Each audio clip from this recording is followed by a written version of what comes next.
Gostaria de agradecer pela oportunidade de estar aqui participando desse congresso junto com vocês, estar aqui representando o INEP e dizer também que é uma honra gigantesca, uma responsabilidade enorme estar aqui junto com a Rosângela também, né? É um desafio a mais que foi colocado aí na nossa programação. Bom, quero conversar com vocês hoje aqui um pouco sobre a transição energética e o futuro do novo pré-sal da Bacia de Campos. O foco principalmente da minha fala aqui será exatamente olhar para a Bacia de Campos, as transformações dessa bacia nos últimos anos e as perspectivas. Mas essas perspectivas à luz daquilo que a Petrobras tem no seu planejamento estratégico e também daquilo que é necessário ser feito e acelerado para que a Bacia de Campos retome um protagonismo ainda maior na indústria de óleo e gás no Brasil, né? Para a gente ter como ponto de partida, então, eu acho interessante a gente entender um pouco da nossa conjuntura, onde nós estamos, né? Olhar um pouco a realidade do EIP nacional, para depois a gente focar na Bacia de Campos. Na conjuntura atual, a gente costuma falar que nós estamos num momento marcado por diversas crises, né? Um momento em que alguns autores até chamam de cenário de policrises. O que seria isso? Um momento de crise econômica, nós temos aí desaceleração econômica, desindustrialização em alguns países do sul global, Brasil, por exemplo, né? Nós temos uma crise política a nível mundial, praticamente, né? Principalmente nas democracias ocidentais, que estão aí sendo ameaçadas, principalmente pela essa expansão e esse avanço da extrema-direita.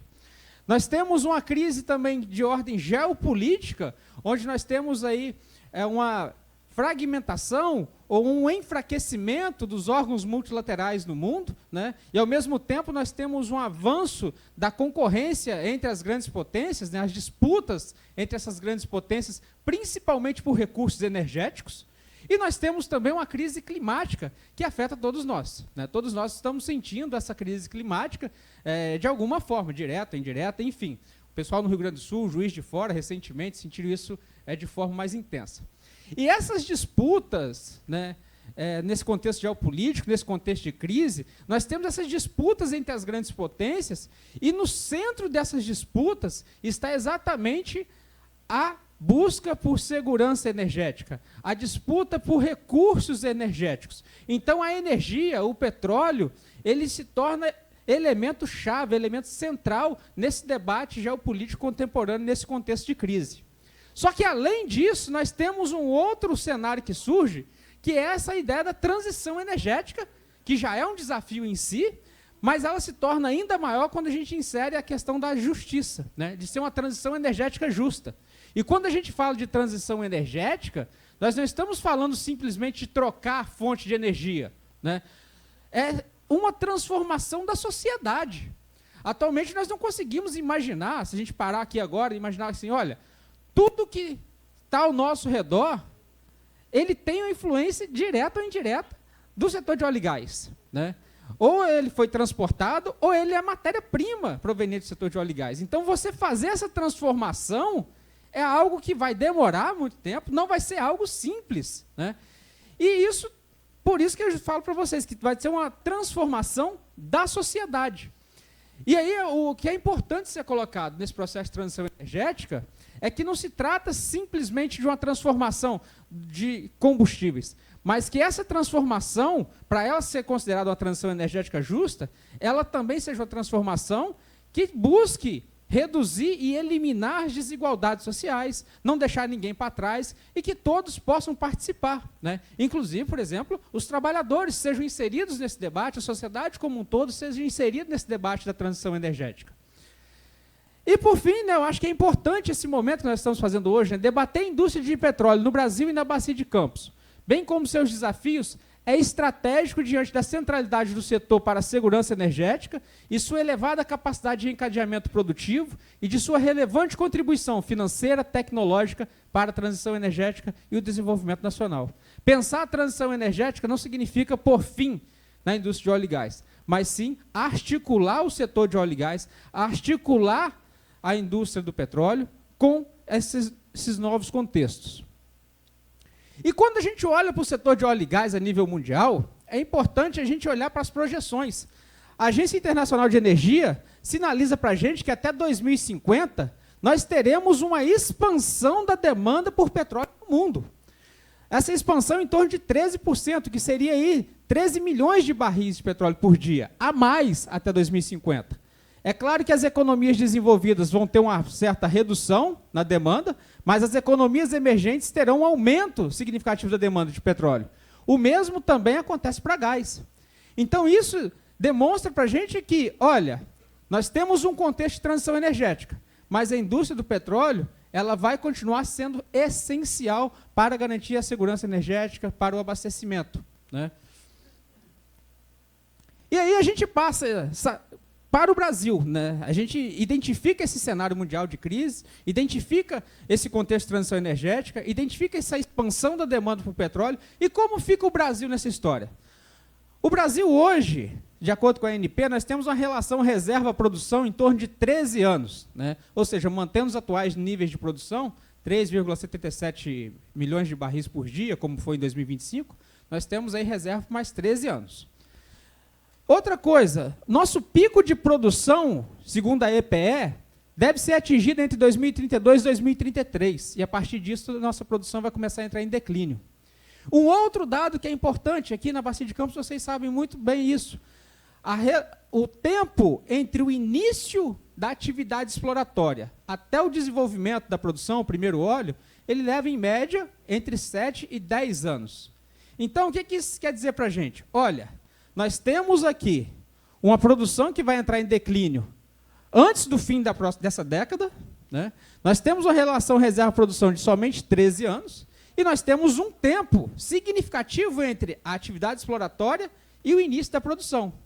Daí surge uma questão que é fundamental. Se o Brasil não retomar seus investimentos em atividades exploratórias, nós teremos um problema estrutural para a reposição de reservas no futuro.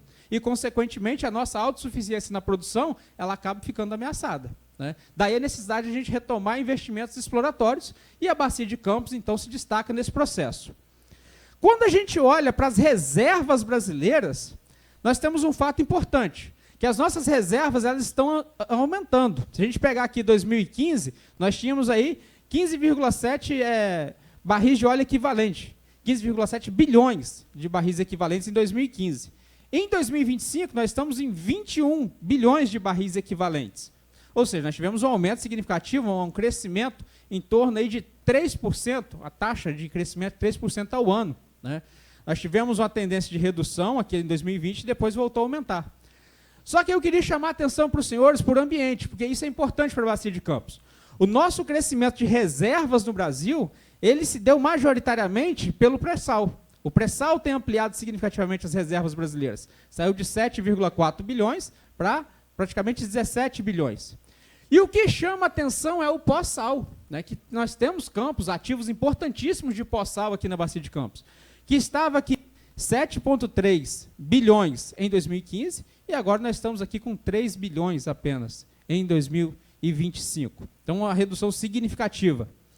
Um outro dado que é importante, além da redução das reservas, principalmente do pós-sal, é que esse aumento das reservas que nós verificamos aqui nos últimos anos, de 2021 em diante, ele está menos associado à descoberta de novas acumulações e mais à reavaliação de campos já conhecidos, sobretudo no pré-sal. O que isso significa? No Brasil, nos últimos anos, nossa atividade exploratória foi pequena. Eu vou mostrar para vocês na sequência. O nosso aumento de reserva decorre essencialmente do amadurecimento da tecnologia do pré-sal, desenvolvimento de novas tecnologias que possibilitaram aumentar o fator de recuperação dos campos. Nós não temos um aumento decorrente necessariamente de novas descobertas. Foram poucos ativos que foram descobertos e foram desenvolvidos nos últimos anos, né? Então, esse é um ponto importante para a gente. Aqui, como eu falei para vocês, quando a gente olha a atividade exploratória no Brasil nos últimos anos, a gente olha aqui na última década, 2015 em diante, a nossa atividade exploratória foi muito pequena. Se a gente compara isso por ambiente, comparando aqui 2 décadas, de 2006 a 2015 e de 2016 a 2025. Nesse primeiro período, de 2006 a 2015, 405 poços exploratórios no ambiente offshore. Na última década, essa que nós estamos agora, apenas 63. uma redução de 84% na perfuração de poços exploratórios offshore no Brasil. Quando eu olho o onshore, a mesma coisa, uma redução de 73%. No total, uma redução de 78% dos poços exploratórios no Brasil. Isso é um problema seríssimo, porque compromete a reposição das nossas reservas. Se eu tenho a redução dos poços exploratórios na última década, uma coisa que reduziu significativamente também foram as declarações de comercialidade, que reduziram bruscamente nos últimos anos. E por que isso aconteceu? Basicamente porque na última década, o foco da indústria do petróleo no Brasil foi o desenvolvimento da produção do pré-sal, especialmente pela Petrobras.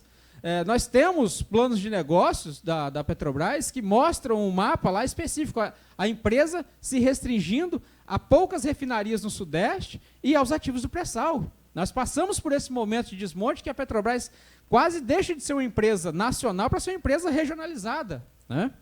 Nós passamos por isso, superamos, mas agora nós temos os efeitos disso e os desafios. E a persistência desse quadro, ele tende a pressionar a reposição de reservas no médio e longo prazo. Então, nós temos hoje, no Brasil, uma missão essencial, que é o quê? Aumentar a atividade exploratória. Opa! Alucinou aqui, volta. Opa! Vai aqui, meu filho. Opa! Tem vida própria aqui? Não, estou tomando uma goleada. Opa, volta.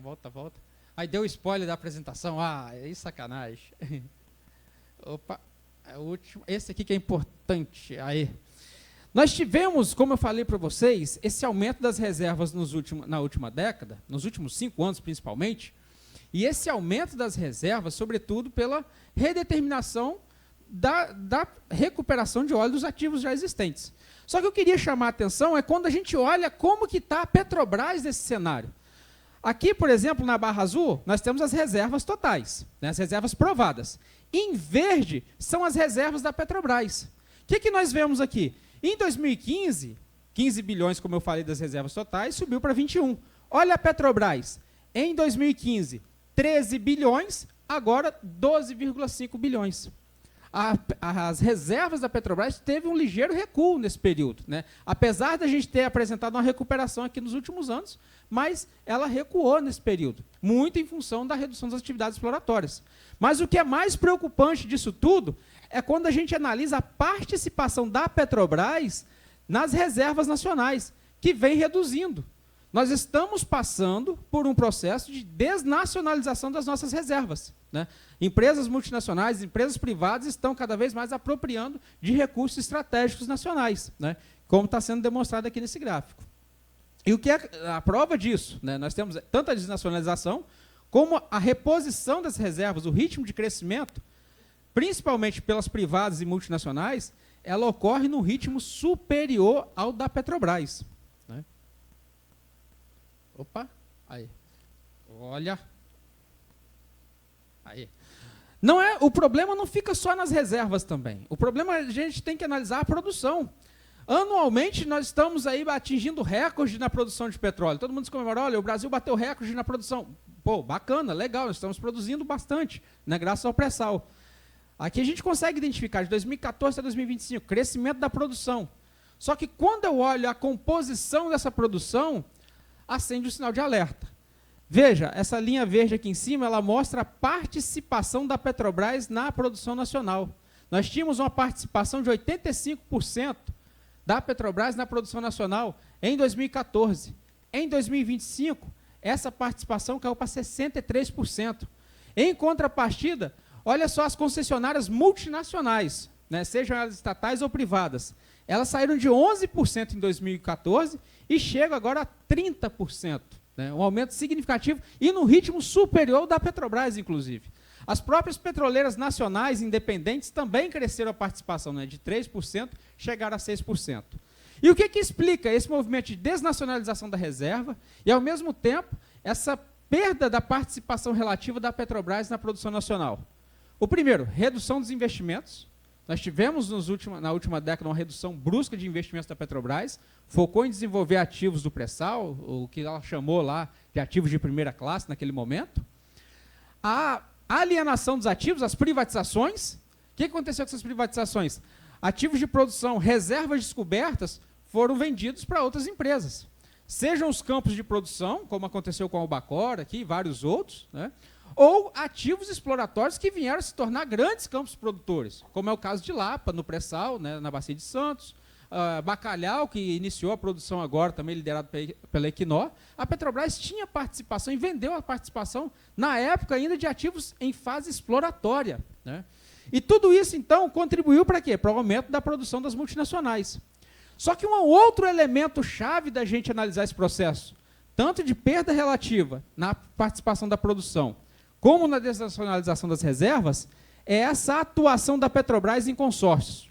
A Petrobras adotou um modelo, né, de atuação por consórcio na última década, que acabou trazendo muitas empresas para dentro do pré-sal, inclusive alguns ativos. A Petrobras é operadora, mas com participação minoritária, né, a Água Marinha, que nós temos aqui na Bacia de Campos, o próprio campo de Tupi também, né, a Petrobras fica com 40% do ativo. Enfim, grandes empresas passaram a atuar com a Petrobras em consórcio. E isso na última década também. Opa! Ele vai passar 30 agora, ó. Aí foi.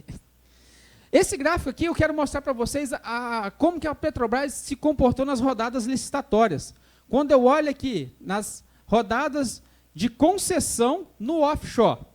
Veja só, se a gente pega aqui de 2008, na rodada 10, né, até 2025, em regime de concessão, a Petrobras apenas em uma rodada, na rodada 15, em 2018, adquiriu um bloco exploratório sozinha. Em todas as outras rodadas que ela participou, e aí vale destacar, foram poucas, né? A gente consegue identificar aqui, por exemplo, 2015, a participação pequena, 2013 não participou, 2017 também não participou, 2020 não participou, 2022 não participou. Nas rodadas que ela participou, ela priorizou a atuar em consórcios, adquirir área em consórcio. E aí, eu acho que tem um exemplo que é muito emblemático para a gente.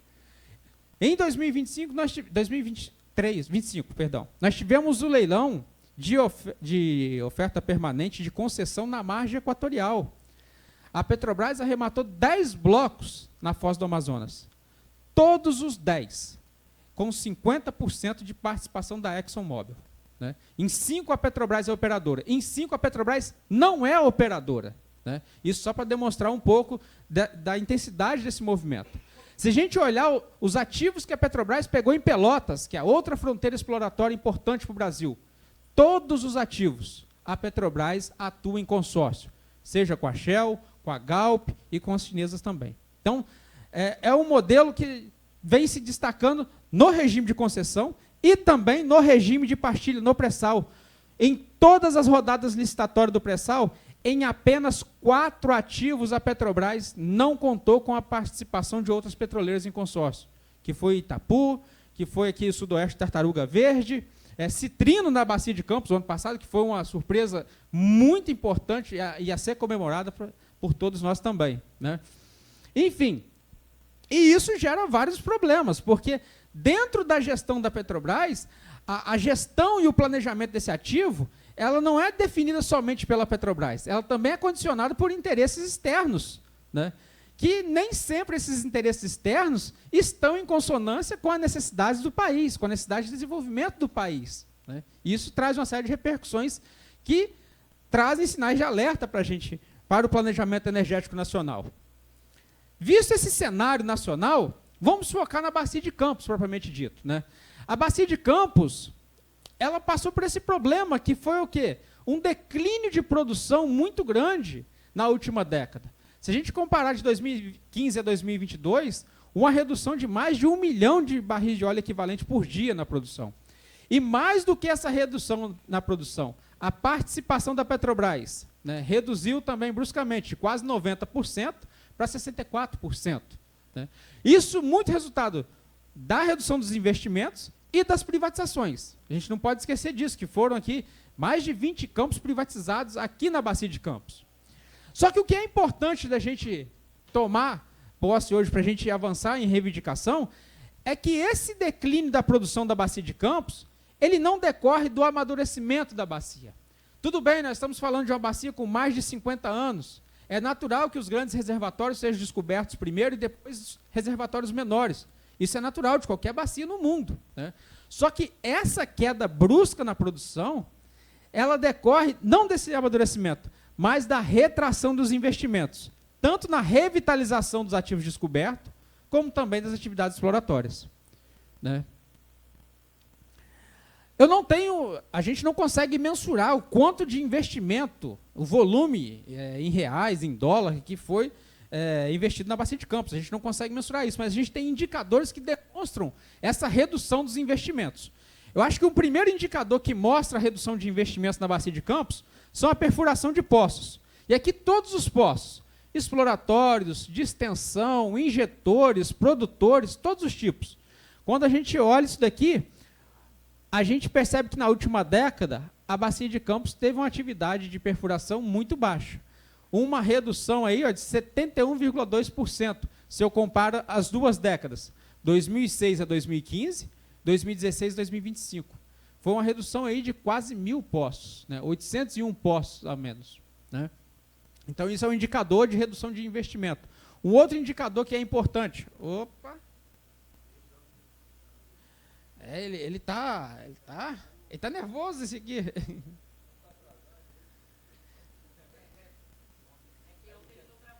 Ontem ele não trabalhou.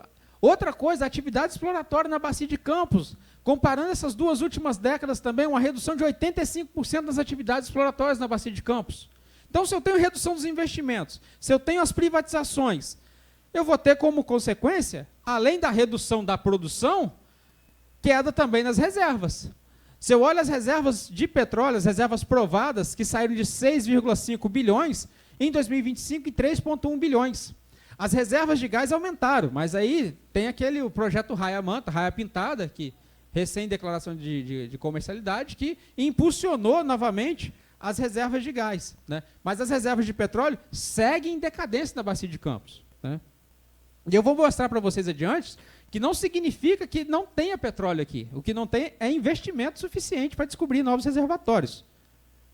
Aí.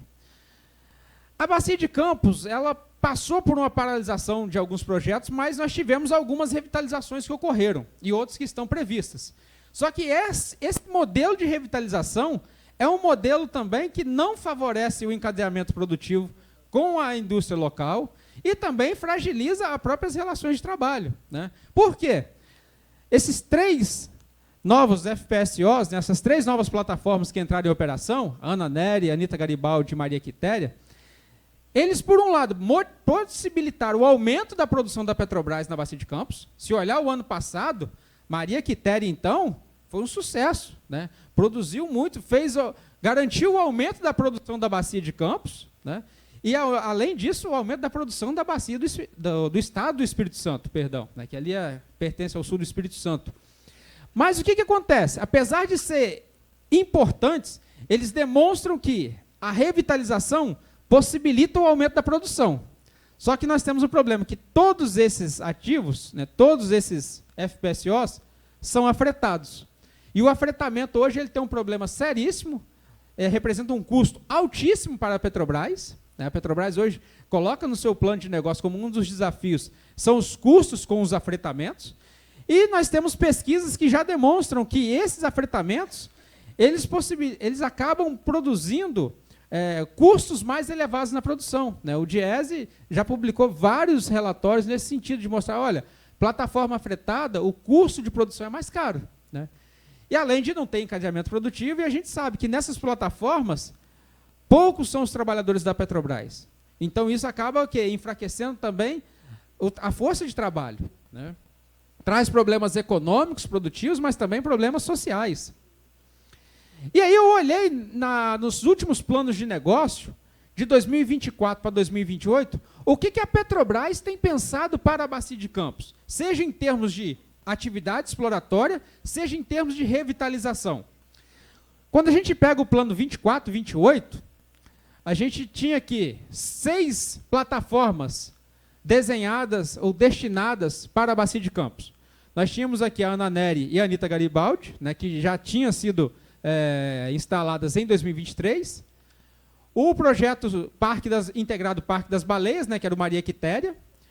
Em 2027, aí eu chamo a atenção para essa data, em 2027, o Revite de Albacora.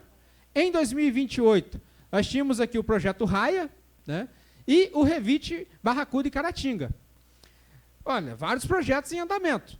Só que prevalecia ainda esse modelo de afretamento. Todos eles, se você olhar, ele tem aqui esse asterisco, que significa exatamente o quê? Unidades afretadas. Mas isso mudou. Vamos ver no próximo plano. Opa! Aí, o 2529. O que ele fez?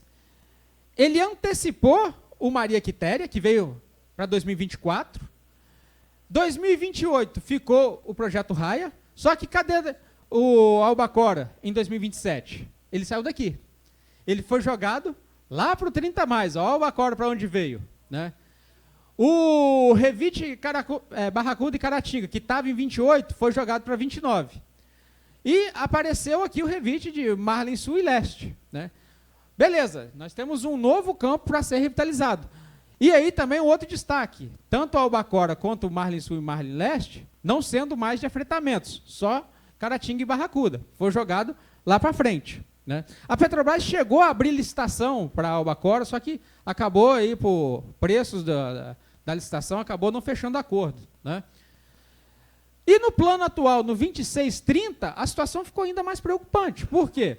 Ficou 2028 somente o projeto Raia, e aí todos os outros projetos para a Bacia de Campos ficou aqui, ó, fora do horizonte do plano, ficou para 31 mais. Então nós temos aqui o Revite de Albacora, que saiu de 27, foi para 30, agora já está 31 mais. Nós temos aqui Marlin Sul e Leste, que também foi para 31 mais. Barracuda e Caratinga, que também foi jogado lá para frente. Um projeto da descoberta de Forno também. E o sul do Parque das Baleias, que foram dois novos projetos que surgiram aqui no novo plano, mas jogado no horizonte de 31 mais. Ou seja, no horizonte temporal do plano atual, nós só teremos uma unidade que será implantada na Bacia de Campos, né? Opa. E aí o que acontece? Qual que é a conclusão que a gente olha no plano da Petrobras hoje, né? Entre 2024 e 2030, né, nós teremos apenas uma plataforma nova que será instalada na Bacia de Campos. E aí tem uma curiosidade, que será uma plataforma operada pela Equinor, né, que aí vai ser operadora com 35% do ativo, a Repsol Sinopec, que vai ter 35%, a Petrobras tem participação minoritária nesse projeto do Raia, né, só 30%. O que nós observamos? Frequente postergação dos projetos de revitalização nos campos maduros, e isso muito associado a uma política de curto prazo da Petrobras, né? No foco da rentabilidade, na manutenção dos altos dividendos e na utilização do pré-sal como parâmetro de rentabilidade, que acaba inviabilizando outros projetos. Então, por exemplo, Sergipe Águas Profundas. Foi um sacrifício conseguir essa licitação. Agora conseguiu, está lá, vai desenvolver o projeto, né? Sempre alegado, são altos custos, dificuldades na contratação, porque tem a concorrência no mercado internacional com plataformas, porque outras regiões na África e na Guiana também estão demandando plataformas. Mas, enfim, nós temos um problema que é exatamente o quê? A Petrobras tem recurso, tem rentabilidade, só que grande parte desse recurso dela, ao invés de ser direcionado a investimentos, investimentos que não darão prejuízo, né, eles podem não dar a mesma lucratividade do pré-sal, mas não darão prejuízo. Além de não dar prejuízo, gera um encadeamento produtivo essencial para a dinâmica econômica regional e nacional, né? Só que nós temos ainda esse foco nessa rentabilidade de curto prazo, a manutenção de dividendos altos, que acaba inviabilizando vários projetos. E aí, entre eles, os projetos do pós-sal, né, de revitalização do pós-sal aqui na Bacia de Campos, né? O que nós teremos na Bacia de Campos, então, além disso? Projetos complementares, que a Petrobras chama, né, que serão novos poços produtores nos ativos de produção já existentes, que serão interligados às plataformas. Então, eu vou perfurar novos poços, né, para tentar aumentar a produção com o que já existe. Além disso, tem um outro projeto também que começou nos planos anteriores e que está presente no atual, que é o reaproveitamento de plataforma. E aí aqui na Bacia de Campos nós temos a P19, 35, 37 e 47, que ao invés de descomissionar e aí desmontar toda a plataforma, a ideia consiste em remover os topsides dela e revitalizar o casco para utilizar em outros projetos, como sendo uma estratégia de reduzir o custo das plataformas, né? E, além disso, os descomissionamentos que a Petrobras sinaliza para a Bacia de Campos, né? Esse é o que ela planeja. Além disso, nós temos um outro dado que é preocupante, que a Petrobras coloca no seu plano de negócio para a Bacia de Campos. A Petrobras anuncia que vai fazer 11 poços exploratórios na Bacia do Sudeste, 6 na Bacia de Campos e apenas 5 na Bacia de Campos. Ou seja, nossa atividade exploratória já está baixa. A Petrobras anunciou no seu plano de negócio que isso vai continuar baixo. Nós teremos 5 poços exploratórios previstos para os próximos 5 anos. Opa. Aí ela reafirma aquilo que eu falei, nesse aqui do próprio plano de negócio, apenas uma nova unidade, né? E aí um investimento nos próximos 5 anos em torno de 19 bilhões para a Bacia de Campos, aí, principalmente nos campos que serão nos postos interligados e nessa unidade, né? Mas nós temos esse cenário que é preocupante do plano de negócio, mas nós temos que reconhecer alguns avanços que nós tivemos. Nós não temos como comparar a realidade que nós temos hoje da Bacia de Campos com o que a gente tinha até 2022. Hoje nós temos, sim, motivos para nos orgulharmos do que está sendo feito, né? Por exemplo, em 2025, nós tivemos 5 poços exploratórios perfurados aqui na Bacia de Campos, né? Então, aí, grande parte da Petrobras, teve um da Shell também, mas nós tivemos 5 poços exploratórios, algo que a gente não tinha anos anteriores. Nós tivemos vários anos que não teve nenhum. Nós tivemos o quê? Descobertas, né? Ou seja, se furar, acha petróleo aqui ainda. Tem um potencial exploratório. Nós tivemos descoberta em Alto Cabo Frio Central, Sudoeste Tartaruga Verde, e a mais recente, que foi agora em Marlim Sul, né? Mais uma descoberta importantíssima.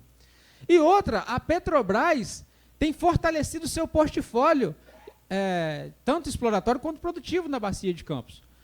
Nós tivemos aí a recompra, né? O exercício do direito de preferência da recompra dos ativos que foram vendidos para a Petronas, né? Que foi ali Tartaruga Verde e o módulo 3 do Campos Padarte, que a Petrobras recuperou, exerceu o seu direito. E ontem, no ônibus, vindo para cá, chega essa notícia: a Petrobras adquiriu 50% do bloco Itaíbezinho. Então, agora a Petrobras tem ali, participa, né, de um cluster que vai pegar Itaíbezinho, Raia e Jaspe. 3 blocos na mesma região, né? Claro, vai ter ali a parceria com a Equinor, mas é uma diversificação do portfólio exploratório da empresa. Opa! Opa! Aí. Só para situar, então, né, o que nós temos hoje de atividade exploratória na Bacia de Campos? 17 blocos exploratórios contratados, a Petrobras tem 7 blocos. Nós temos 3 planos de avaliação de descobertas na Bacia de Campos, sendo um em Alto Cabo Frio Central e outros 2 pela Prio aqui, já no sul do Espírito Santo. E a ANP classifica a Bacia de Campos, né, de acordo com o potencial energético. Aqui nós temos os setores exploratórios, né? Esse verdinho são setores que a ANP classifica como de elevado potencial, e esse outro, em tom aqui rosado, alaranjado, é o que a ANP classifica como nova fronteira. Ou seja, apesar dos seus 50 anos, nós temos regiões de novas fronteiras a serem exploradas na Bacia de Campos, né? Que a ANP destaca isso. Inclusive de pré-sal, exatamente. Outra coisa que é importante para mostrar o potencial exploratório da Bacia de Campos. De 2006 a 2025, 21 poços exploratórios. 11 resultaram na descoberta, na notificação de descoberta de petróleo ou gás. Ou seja, nós tivemos uma taxa de sucesso exploratório em torno de 52%. Né? Um nível significativo, né, para uma região que a gente já tem um acúmulo de conhecimento geológico, já tem infraestrutura construída, né? Deixa eu passar aqui para adiantar, para ir finalizando. Aqui estão os poços, né, que nós tivemos as descobertas. E aí foi citado aí na plateia agora, falou, o pré-sal aqui, veja só, dos 11 poços com notificação de descobertas, a Petrobras está presente em praticamente, na grande maioria, e somente um que não é do pré-sal, todos os demais são do pré-sal, mostrando que a Bacia de Campos, tem uma taxa de sucesso exploratório significativa, e esse sucesso exploratório está associado principalmente às potencialidades do pré-sal aqui na região. Aqui é outra coisa que é importante, né? Nós teremos agora, esse ano, uma nova rodada licitatória. Na Bacia de Campos, nós teremos aqui 43 blocos em ofertas no próximo leilão e 8 blocos no pré-sal. O que é importante a gente chamar a atenção aqui? Primeiro, que é necessário que a Petrobras participe de maneira ativa e autônoma desse leilão, né, para que ela consiga ampliar sua área exploratória de forma independente, tanto nas áreas de concessão, quanto nas áreas de partilha no interior do polígono do pré-sal. Só que nós temos uma coisa que nós temos que problematizar aqui, não só na Bacia de Campos, como a nível de Brasil. Todo ano, praticamente, está sendo frequente a realização de leilões pela ANP. E nós não estamos falando de um leilão qualquer, nós estamos falando sempre de grandes leilões. Por exemplo, nesse leilão desse ano, são 495 blocos disponíveis no Brasil na rodada de concessão. E vejam só, 23 blocos no pré-sal. Né? Aqui, perdão, aqui teria que ser um P. Aqui não é o PC não, aqui é o PP. Ou seja, nós temos esse ano o maior leilão de blocos do pré-sal. A Petrobras sozinha tem como adquirir esses blocos todos? Não, não tem, nem mesmo os do pré-sal. Isso significa o quê? Possibilidade de ampliação de outras empresas privadas e multinacionais sobre os recursos estratégicos nacionais. E o mais curioso, que além do tamanho desse leilão, é o dia que está marcada essa sessão pública. A ANP marcou essa sessão pública para o dia 7 de outubro, ou seja, logo depois da eleição. Nós teremos que trabalhar para a gente conseguir eleger o Lula no primeiro turno, e vai dar certo, mas nós corremos esse risco. Mas nós corremos esse risco da gente ter um duro golpe sobre os nossos recursos naturais já no dia 7 com esse leilão. Né? Então é uma coisa que é importante a Petrobras participar ativamente, mas essa questão dessa data, desse leilão, esse momento é uma coisa que a gente tem que discutir e olhar com atenção também. E além de olhar para esse leilão com atenção, é importante a gente olhar para essa questão do regime de partilha, porque a gente viu grande parte das descobertas na Bacia de Campos associada ao pré-sal. E a Bacia de Campos, nós temos muitos campos maduros, campos da rodada zero, que estão em processo de devolução, que se encontram dentro do polígono do pré-sal. E o que está sendo utilizado? Esses campos, estão utilizando como discurso, esses campos, falando que, olha, são áreas que não têm grande potencial mais. Apesar de estar dentro do polígono do pré-sal, se elas forem inseridas no sistema de oferta permanente, por regime de partilha, essas áreas não seriam atrativas. O que isso significa? Eles estão usando uma área da Bacia de Campos para deslegitimar a importância do regime de partilha e flexibilizar esse regime. Esse regime que garante uma maior apropriação de renda petrolífera por parte do Estado e que garante, em certa medida, apesar de enfraquecido, que a Petrobras, pelo menos, exerça o direito de preferência sobre ativos. Né? E isso é uma coisa complicada que a gente tem que ficar muito atento nisso nos próximos anos. Finalizando, então, né, a transição energética justa não será construída com o abandono de recursos estratégicos do país, mas com sua utilização planejada para financiar o desenvolvimento de novas rotas tecnológicas e a diversificação da matriz energética alinhada ao interesse público e à realidade brasileira.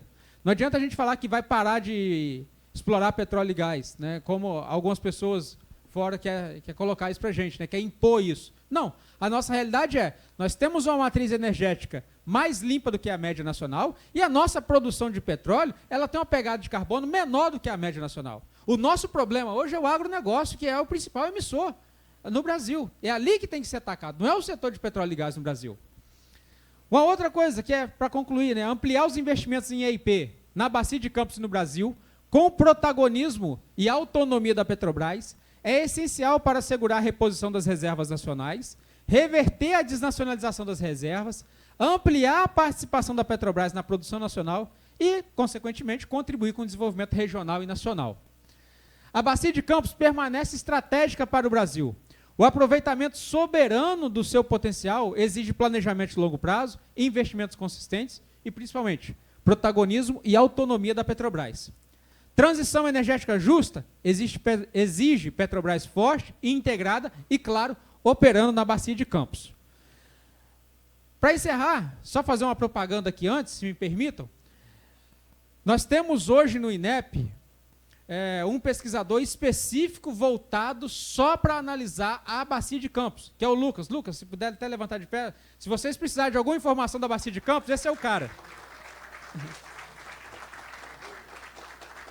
Hoje nós reconhecemos a importância estratégica da Bacia de Campos e nós temos hoje esse recorte de estudos exatamente para a gente acompanhar essas dinâmicas e reivindicar a retomada dos investimentos da Petrobras aqui na região, que são essenciais para o futuro da Bacia de Campos e para o Brasil. É isso, obrigado.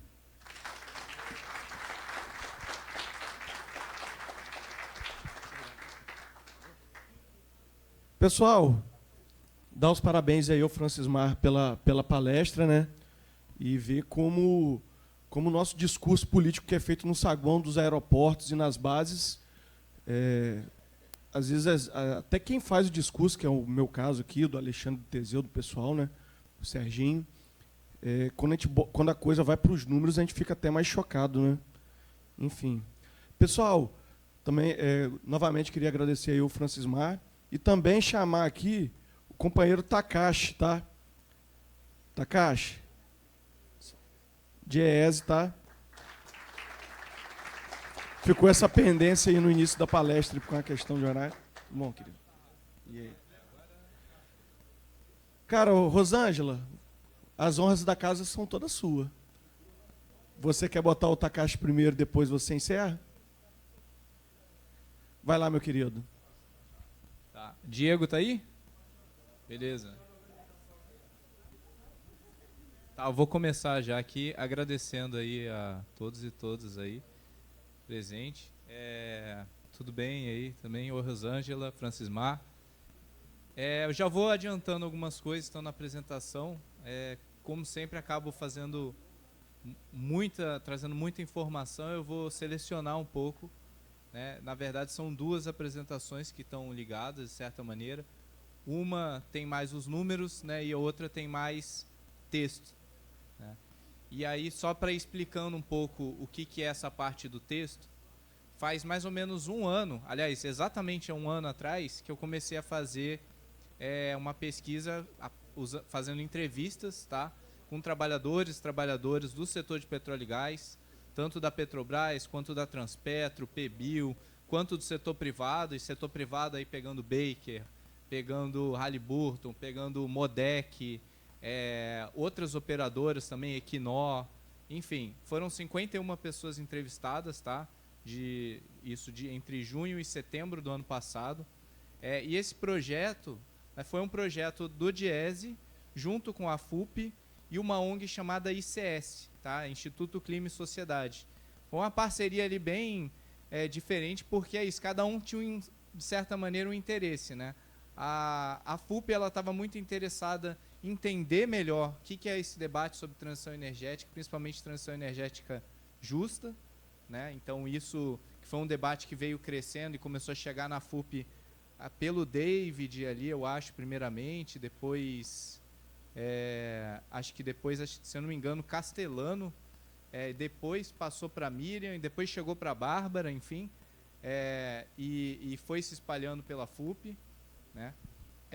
Então, a FUP tinha esse interesse em se inteirar mais nesse assunto. O ICS, né, que é uma ONG ambientalista, quando eles viram essa possibilidade de ter um contato com os petroleiros, eles falaram, a gente, né, o que a gente defende é que tem uma transição energética para longe do petróleo e gás, né? Os ambientalistas, vocês sabem disso, isso é uma pauta deles, né?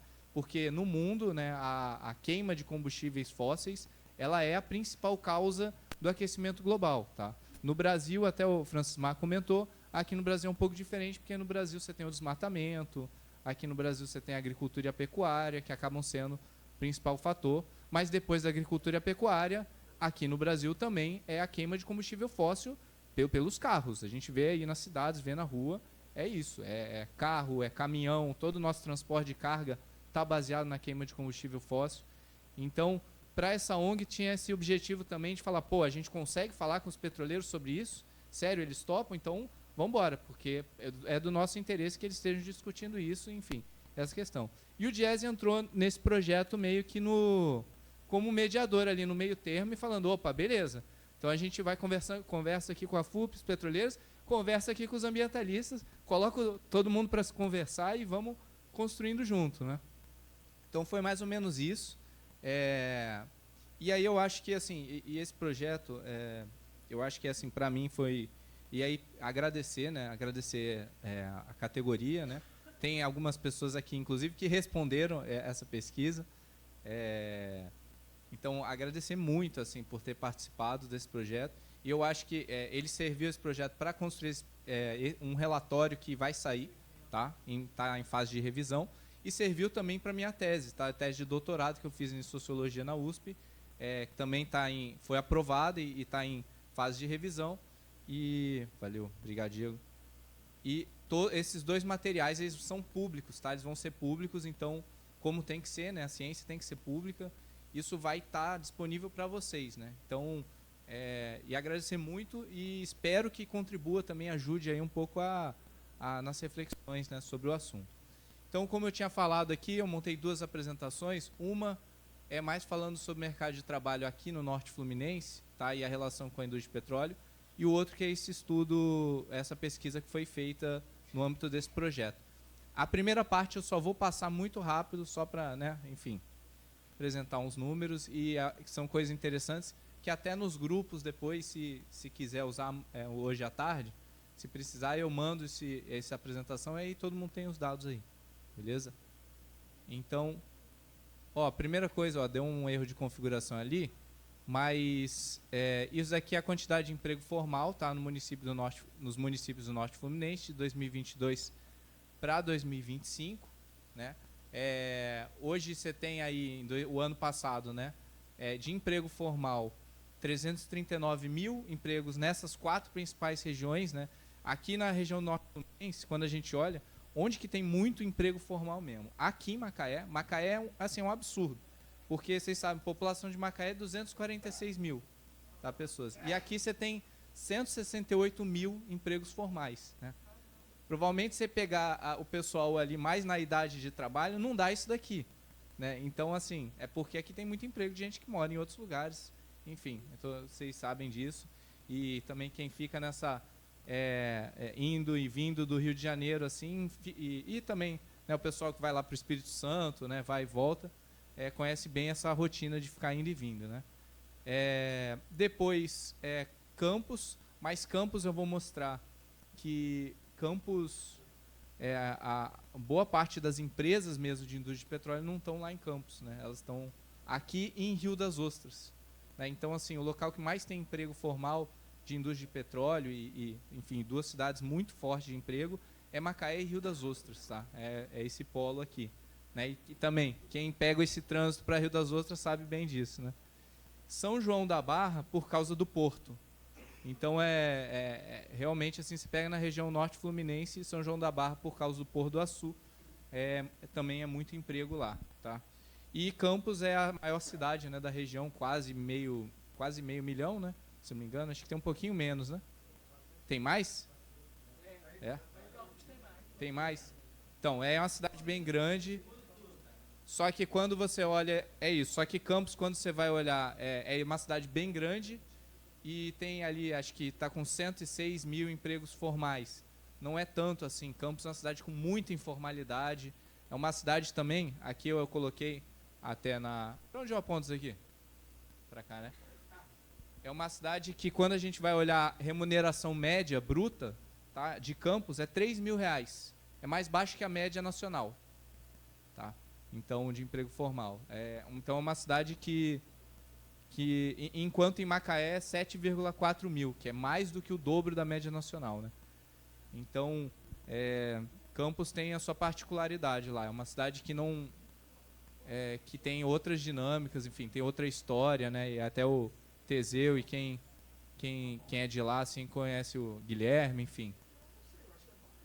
Quando a gente vai olhar as principais atividades econômicas, tá? Nessas cidades, aí sim, a gente vê que a administração pública, né, é o, enfim, principal setor, né, empregador, né, nessas cidades, menos em Macaé, tá? Em Macaé você tem mais emprego nas Baker, Halliburton, Modec, nessas empresas, do que na prefeitura, tá? Então Macaé é uma exceção nisso. Mas nas outras cidades é administração pública. Só que a gente sabe que a administração pública é isso, depende da arrecadação da cidade e o que vai depender, claro, de alguma atividade econômica que realmente puxe, né, e gere renda, gere arrecadação. E essa atividade em Macaé, em Rio das Ostras, é basicamente a indústria de petróleo, tá? Eu até tinha colocado aqui, deixa eu ver. A indústria de petróleo, em termos de emprego formal, tá? Ela é quase 20% aqui em Macaé. Então, aqui em Macaé, quase 1 a cada 5 pessoas com carteira assinada trabalham na indústria de petróleo, né? E é claro, e aí quando você vai olhar aqui, né, outras atividades econômicas que geram muito emprego aqui, você tem atividade que eu não coloquei na indústria de petróleo, mas a gente sabe que é para a indústria de petróleo. Por exemplo, isso daqui, ó. Fornecimento de alimentos preparados preponderantemente para empresas. Pô, isso daqui aqui é offshore, para as plataformas. E isso, inclusive, tem bastante em campos também. Então, se eu não me engano, acho que até... tem essas empresas Sodexo, até essas... tem base lá, né? Então, é isso aí. Então, assim, não é indústria de petróleo, mas está ali apoiando a atividade, né? Então, e aí aparece aí, né? E outros setores, que aí é setor de serviços, que tem a ver com as pessoas passam a trabalhar, elas moram no local, e aí elas vão precisar de serviço de saúde, elas vão precisar de escola, né? Aqui não apareceu, mas acho que escola é o 12º ou 13º, atividade que mais emprega. Então, enfim. E aí tem também essas atividades de navegação de apoio marítimo, manutenção de reparação, que também está ligada a offshore, atividade offshore. Enfim, e acho que é bem interessante isso aqui. Isso aqui eu sempre atualizo, tá? É um pouco assim, a quantidade de emprego formal. Aí eu consigo olhar na Petrobras, segundo que a Petrobras informa que ela está aqui, tá, em Macaé. Então, agora em 2025 ela informou que está com 7.201 trabalhadores registrados aqui, tá? Não necessariamente estejam trabalhando aqui, mas que ainda estão registrados aqui, né? Base do NF, 7.201, da Transpetro 303, até se tiver alguém da Transpetro, depois me fala se faz sentido esse número aqui. Operadoras privadas, tá? Então aqui Perenco, né? Trident, Equinor também, né? Se eu não me engano tem aqui 681. E as prestadoras de serviços aí quase 30 mil, tá? E é isso. E aqui ainda tem várias coisas que eu não coloquei que eu sei também que apoiam a atividade da indústria de petróleo e gás. Mas aí só para ver essa relação, né, entre isso daí, o pessoal, se tem alguém aí do setor privado, né, sempre tem essa discussão, né? Quantos trabalhadores do setor privado tem para cada um da Petrobras, né? 2025 fechou essa conta em 4:1, tá, mais ou menos. Isso sem contar o pessoal de hotelaria, sem contar o pessoal de algum setor, de outros setores de atividades que empregam bastante. E aí quando a gente olha também a remuneração, né, bruta média, a gente vê aqui assim que a remuneração, tá, é isso, a Petrobras aí quase 30 mil, Transpetro 24 mil, isso aqui em dezembro, tá no mês de dezembro, mas não está contando aqui nem PLR, não está contando o 13º, isso aqui é só o bruto mesmo, na média. Aí pega o salário do gerente lá do GG, da Bacia de Campos, até, enfim, o que ganha menos, né? E aí a gente vê também uma disparidade, né, dentro da indústria de petróleo e gás, tá? Mas mesmo, vamos dizer assim, quem ganha menos na indústria de petróleo e gás, na média, né? Então, os prestadores de serviço, aí aqui dessas grandes empresas, né, Baker, Halliburton, Schlumberger, Modec, mesmo essa galera tá muito acima da média nacional, tá? Cadê a média nacional? A todas as atividades. Média nacional é 3,8 mil reais, tá? Por mês, isso daqui, em todas as atividades. E mesmo na indústria extrativa, né, 8,5 mil, quando junta com, vai comparar com quem trabalha na mineração, enfim.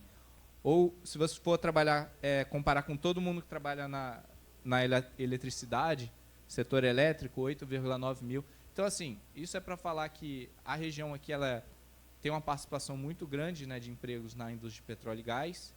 É uma indústria que, de fato, remunera muito acima de outras indústrias e da economia, né, como um todo, o mercado de trabalho brasileiro como um todo. Mas tem muita desigualdade dentro dela. E, por exemplo, eu não botei aqui hotelaria, e hotelaria aí é perto da média nacional, tá? Aí a galera ganha, mesmo quem embarca, assim, tem gente que embarca hotelaria e ganha menos de 5 mil reais, sabe? Então, isso para ver a disparidade, né, a desigualdade. Isso daqui, a pedido da... Até perguntei para a Bárbara se eu colocava, porque é sempre uma questão importante, que é a desigualdade de gênero, tá? Então, quando a gente vai olhar os empregos na indústria de petróleo, né, masculino, feminino, e também a questão da remuneração, a gente vê assim, que a proporção, né, de homens e mulheres na indústria de petróleo e gás, tá? 87% masculino, 13% feminino. Tá? Eu cheguei a olhar em outros grandes grupos de atividade econômica e eu vi que isso daqui é meio que a regra na indústria extrativa. Então, assim, mineração também é meio assim, sabe? Tipo assim, é muito masculino, pouco feminino. Só que tirando isso, tirando petróleo, tirando mineração, só se compara com a construção civil. Na construção civil, acho que é o único grupo de atividade que você tem tanto homem assim e tão pouca mulher. Tá? Tirando isso, isso. O setor mais masculino, os setores mais masculinos no Brasil é petróleo, é mineração petróleo. Tá? Então, e aí para comparar, né? Mesmo na indústria de transformação, então se pegar as outras indústrias, né? 68-32, né? Já é mais masculino, mas não é tão grande. E eletricidade é 80-20, também é bem masculino. E no Brasil, 54-46, né? Então dá assim, uma disparidade muito grande assim,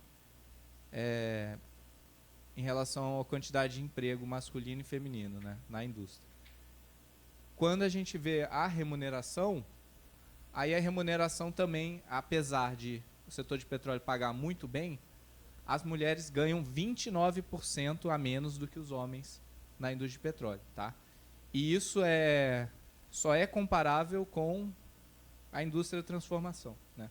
A indústria de transformação também tem uma diferença grande. Agora, quando a gente vai olhar, mesmo na indústria extrativa, na mineração, a mineração, essa diferença não é muito grande. Tá? É bem menor que aqui. E na eletricidade também é bem menor que aqui. E no Brasil, né, é a diferença de 12%. Então, assim, a indústria de petróleo e gás, ela tem esse problema, né, para lidar. E aí, deixa eu passar, então, para essa parte mais de texto. Esses dados eu mando aí para vocês. Eu selecionei aqui, pessoal, e aí, como são 51 pessoas entrevistadas, de várias empresas diferentes, enfim, cada entrevista levou mais de 1 hora, é muito material isso daqui, tá? Depois tem o relatório que vai sair, é um relatório síntese, assim, pequeno, que tem, sei lá, 60 e poucas páginas. Esse é pequeno, entendeu? A minha tese tem 200 páginas, um negócio assim. E essa parte das entrevistas tem 100 páginas, um negócio assim. Então, assim, é muito material. E aqui eu selecionei, tentei selecionar só quem é trabalhador, tirei os dirigentes, tá? Só quem é trabalhador aqui do Norte Fluminense. Ou seja, morador de Macaé, Rio das Ostras e Campos, e São João da Barra. Não vou falar essa questão dos pontos negativos, positivos e negativos. Eu vou passar mais para essa parte que eu achei mais legal. Um ponto da entrevista, eu queria saber como é que as pessoas vieram trabalhar na indústria de petróleo e gás, ou seja, o que atrai. Né? E aí, de fato, assim, resposta número 1 é remuneração. Né? Então é isso, paga bem. Paga bem, tem emprego. Então é isso. Isso eu achei que seria mais pessoal do setor privado, mas muita gente da Petrobras também pensou assim, entendeu? Sabia que... mas sei lá, eu achei que fosse Petrobras mais ideológico, né? Ter essa coisa Brasil, soberano, defender o desenvolvimento do país. Pensei assim, mas quando fala com a base e aí vê que a grande questão é a remuneração, as boas condições de trabalho, né? E no passado já foi mais? Aí, então foi... E é muito engraçado também, como muita gente falou assim, eu não escolhi, eu fui parar. Eu acabei parando na indústria de petróleo e gás. Muita gente falou isso, assim. Né? Surgiu uma oportunidade. Né? E isso eu acho que é um ponto importante, porque, por exemplo, aí vou lembrando aqui de deixa eu ver se está aqui. Deixa eu olhar, peraí, aqui. Teve, enfim, da Petrobras fez concurso, né, sabia que era bom, emprego, a remuneração, fez concurso, passou, né? Mas o pessoal do setor privado, uma galera falou assim, olha, eu cresci aqui em Macaé, eu fiz faculdade de administração. Eu não queria trabalhar em petróleo, assim, o meu sonho, até depois aparece aí, o sonho do trabalhador é virar desenvolvedor. Ele quer fazer site, sabe, fazer essas coisas, é isso. Só que na faculdade de administração ele precisava trabalhar, precisava de um estágio. Aonde que tem um estágio? Petróleo. Então veio virar estagiário numa empresa de curso para offshore, curso de formação offshore. Aí depois esse estágio se formou e a outra empresa, Gran Services, contratou. Aí foi trabalhar lá, né? Aí conheceu, né? Aí conheceu a esposa não era daqui, a esposa do Espírito Santo. Ela sabia que também se formou acho que em moda, tá? Precisava de emprego. Sabia que Macaé tinha emprego. Falou, eu vou para Macaé tentar conseguir um emprego, né? Começou a mandar currículo, essas coisas assim. E foi contratada. Primeiro veio, trabalhou em shopping, essas coisas, com venda. Depois foi contratada uma empresa de petróleo. Né? E para trabalhar na parte de, assim, com a imagem da empresa, entendeu? Então, cuida aí a gente quer ter uma imagem, né, do petróleo e que seja sustentável, essas coisas assim. Então, foi trabalhar e aí está aí. Então, assim, é um caso, por exemplo, de um casal que entrevistei, que é isso. Os dois não pensavam em trabalhar com petróleo, mas, assim, o que tinha de emprego e foram entrando. E até hoje eles têm, assim, um sonho de trabalhar em outro setor. Só que é isso, o tempo vai passando e você continua ali. E vai trabalhando, e vai conseguindo uma coisa melhor, e um emprego melhor, e paga um pouco melhor, enfim. E tem também pessoas que... Né, uma outra história também, um trabalhador que mudou para cá criança, aí no ensino médio não sabia o que fazer, mas tinha curso técnico em petroquímica, falou, vou fazer esse curso aí. Aí fez, gostou, e depois foi. Aí fez faculdade de engenharia, aí começou a trabalhar e foi embora, né?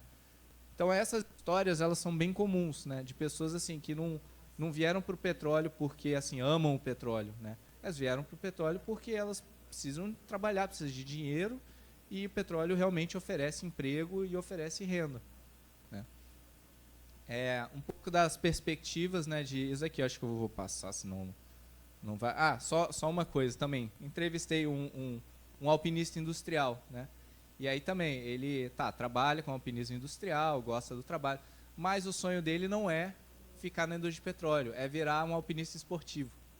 Não, então ele quer virar guia, trabalhar, subir o Pico do Frade, enfim, levar a galera para lá. Ele deve subir essa torre aí, mas ele não quer ficar subindo nisso. Serra do Caparaó, isso aí. Mas... muita gente isso é importante, muita gente que está na indústria de petróleo e gás, também assim, principalmente empresas, né, sistema Petrobras, e também algumas empresas do setor privado grandes, tá? Então, quando pega aí Baker, pega a China Modec também, tem essa ideia de assim, eu tô bem no meu emprego, tô ganhando bem, eu quero continuar aqui até me aposentar, entendeu? Ficar aqui, me aposentar. Então, enfim, são várias histórias aí, mas que ajudam um pouco a pensar assim, como é que os trabalhadores se veem dentro da indústria, né, e seu futuro, né? A discussão que o Francis Mar estava fazendo, né, sobre um pouco, acho que chegou a comentar um pouco, né, a dependência do uso de petróleo, o tempo que vai levar. Muita gente falou isso. Quando foi perguntar sobre o futuro da indústria e a transição energética, a primeira coisa é assim, cara, isso não vai ser agora. Isso não vai ser agora, isso vai demorar, né? E aí eu quis saber, mas por que assim? O que você acha que vai demorar? Aí, primeira coisa, a dependência do consumo, né, de petróleo, gás e seus derivados. Hoje, no Brasil, todo o transporte depende de combustível fóssil. Então é isso. Tem os elétricos, é pouca coisa. Né? O transporte de carga nosso é tudo diesel. Então, assim, se o Brasil quer mudar, fazer uma transição energética, vai ter que mudar o transporte, mudar o rodoviário, né? Vai ter que transformar isso. Outra coisa também, aí falaram, né, a questão do capitalismo mesmo. E aí de duas maneiras. Uma é do próprio consumismo nosso, que é um pouco essa coisa do tipo, comprei um carro, aí é isso, mas você viu o novo T-Cross, sei lá o que, aí já quer trocar de carro, que é isso, hein? Enfim, a gente tem uma coisa também assim, que é um padrão de consumo que não para de subir, e que se a gente generalizar ele para todas as pessoas do mundo, ele é inviável. O planeta Terra simplesmente não aguenta que todo mundo consuma tanto, tá? E isso, assim, eu cheguei a fazer umas simulações, assim, o meu padrão de consumo, assim, eu não tenho nenhum, o meu carro é dividido com a minha esposa, um Fiat Mobi, entendeu? Eu sei lá, é isso, tem uma renda aí de, enfim, eu falo aí, 6.500, uma renda de 6.500 por mês, tá? E isso, um padrão de consumo desse, já não é possível para todas as pessoas no planeta. Então, se a gente parar a pensar assim, cara, é sério mesmo? Tipo, é isso? Esse padrão de consumo não é possível para todo mundo? Você vai olhar, não. Na forma atual, do jeito que a gente consome, enfim, do jeito que é organizada a vida, não tem como. Então, aí entra outra questão, que é essa questão do, enfim, do consumo individual, enfim, privado, enfim. E a outra questão do capitalismo é que o petróleo é muito rentável. Então, sim, as próprias empresas têm um interesse, não tem quem está nas empresas que estão no setor, elas querem continuar ganhando dinheiro, né? E sabe disso. E aí cai em cima dos trabalhadores, enfim, caem em cima, usam vários recursos para isso, né? Então, aí outras questões que falaram é a dependência dos empregos, que eu falei, né? Muita gente depende dos empregos do petróleo, as cidades dependem da arrecadação, né? Então Macaé, Campos, Rio das Ostras e também as outras cidades ali, Maricá, até Niterói, até o Rio de Janeiro, o estado do Rio, né? Depende muito dos royalties. Então tudo isso tem que ser pensado, né? E aí, enfim, sobre se a transição vai acontecer ou não, cada um falou uma coisa. Tem gente que fala assim, não, é inevitável, isso assim, vai acontecer. Tem gente que fala, está acontecendo, né? E até, enfim, uma trabalhadora que disse assim, olha, gente, vamos falar real, olha para a Petrobras, né? Olha o que a Petrobras está falando, olha o que o governo está falando. Sim, por enquanto, segundo essa trabalhadora, não tem transição energética real, que envolva realmente se afastar do petróleo e do gás, substituir o petróleo e o gás. Não tem isso. O que tem é crescimento das alternativas, das energias alternativas. Está se discutindo, né, e até algo que o Ettore, lá de, quem conhece, é o dirigente lá do Espírito Santo, da terra do Francismar, que ele fala, né, o aditivo energético. Então, assim, o que está se discutindo mesmo vamos investir em outras fontes energéticas. Mas ninguém realmente aqui, Petrobras e o governo federal, não está falando em reduzir petróleo e gás. Isso não, essa questão não está colocada. Então, por isso, essa trabalhadora disse, olha, não tem perspectiva sobre isso no Brasil. Mas, é isso. Tem alguns trabalhadores que falam, cara, mas assim, é isso. Se a gente não fizer isso, se não resolver desmatamento, se não resolver o problema da agricultura e pecuária, do transporte rodoviário e começar a reduzir a queima de combustível fóssil, e isso não só aqui no Brasil, né, mas no mundo, a gente está ferrado. Está ferrado porque é isso. É o Ninho, super El Ninho aí, vamos, enfim, e incêndio, e enchentes. Então isso só vai piorar. Não vou pular isso daqui, deixa eu passar um pouco para...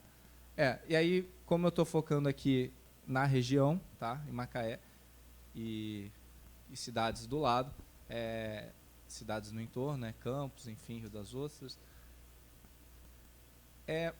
predominou um pouco nas entrevistas do pessoal daqui a falta de alternativa para Macaé, Rio das Ostras, enfim, para a região. Do tipo assim, cara, mas se não for petróleo e gás aqui, o que a gente vai fazer? Assim, que vai puxar a atividade econômica aqui? Né? Até um trabalhador comparou com Araxá, lá em Minas, né, e a dependência da mineração. aqui depende muito da indústria de petróleo e gás. Aí começaram a aparecer alguns pontos importantes. Falou, ó, tem que ser gradual, né? Então, ou seja, vamos começar agora a planejar e vamos começar assim fazer algo bem aos pouquinhos mesmo, etapas, né, passo a passo. Uma coisa muito importante muito importante não, mas interessante na verdade, que um trabalhador falou é que Campos fez uma transição inversa. Eu achei isso muito bom. Porque Campos era isso, o pilar de Campos era a indústria sucroenergética, né? Era sucroalcooleira. Isso aí, então era cana-de-açúcar. Campos foi da cana-de-açúcar para o petróleo, né? E aí agora o que se discute não, vamos do petróleo para biocombustíveis, né? Lá, vamos do petróleo para solar, eólica, né? Nuclear, não sei. Agricultura. Uhum. Sim. Aí, quando o trabalhador que falou isso, disse que quando teve essa mudança, a cidade realmente melhorou, né? Quando foi tendo esse boom, então você teve aí uma melhora da infraestrutura viária, você teve melhora hospitalar, enfim. Então, vários serviços, faculdade, né? Surgindo faculdade, curso técnico. Então, de fato, Campos melhorou com o petróleo, né?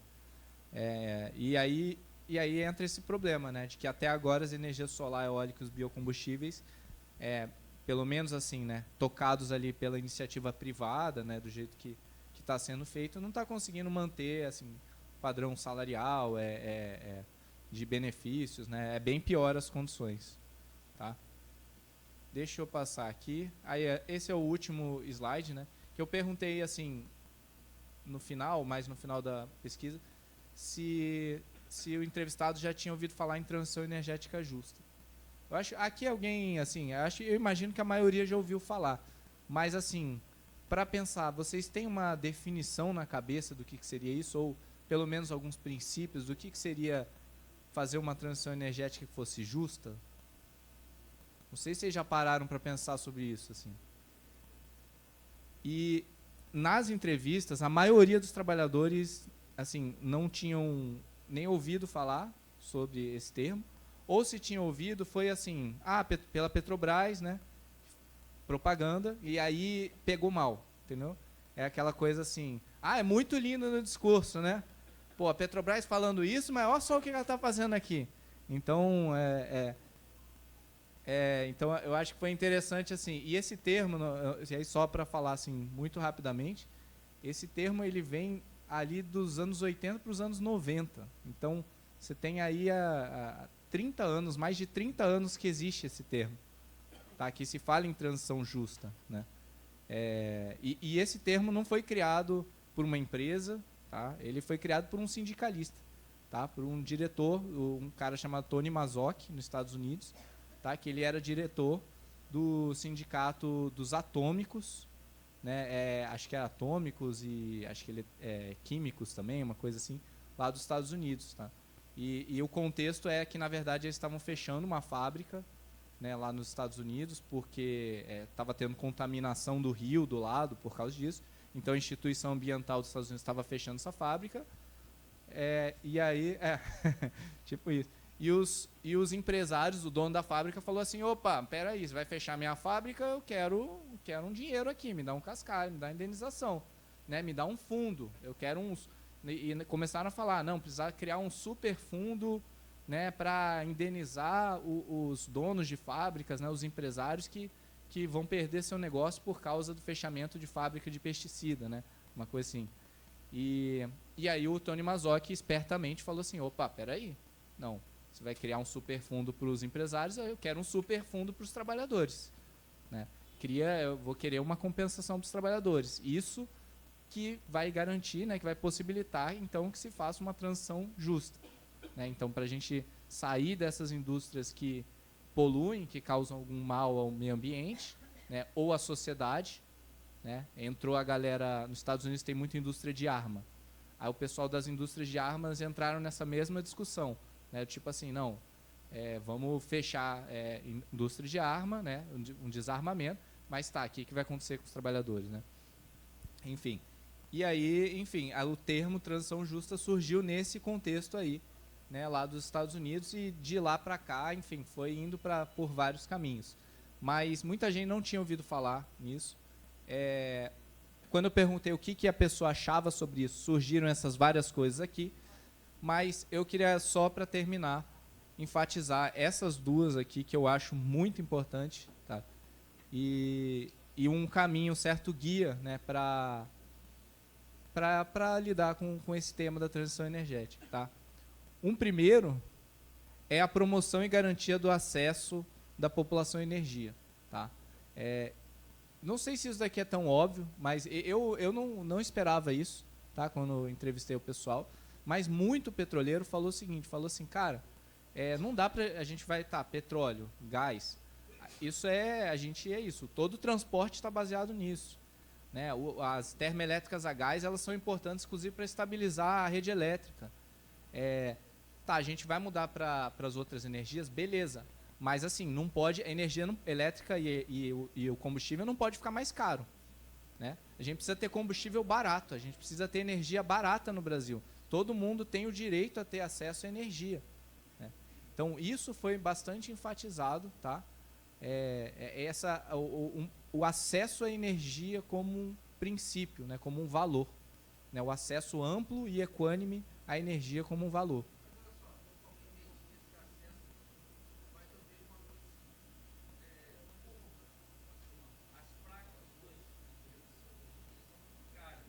Exatamente.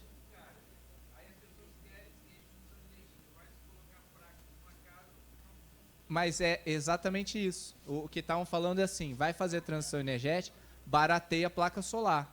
Não dá para a placa solar ser tão cara como é.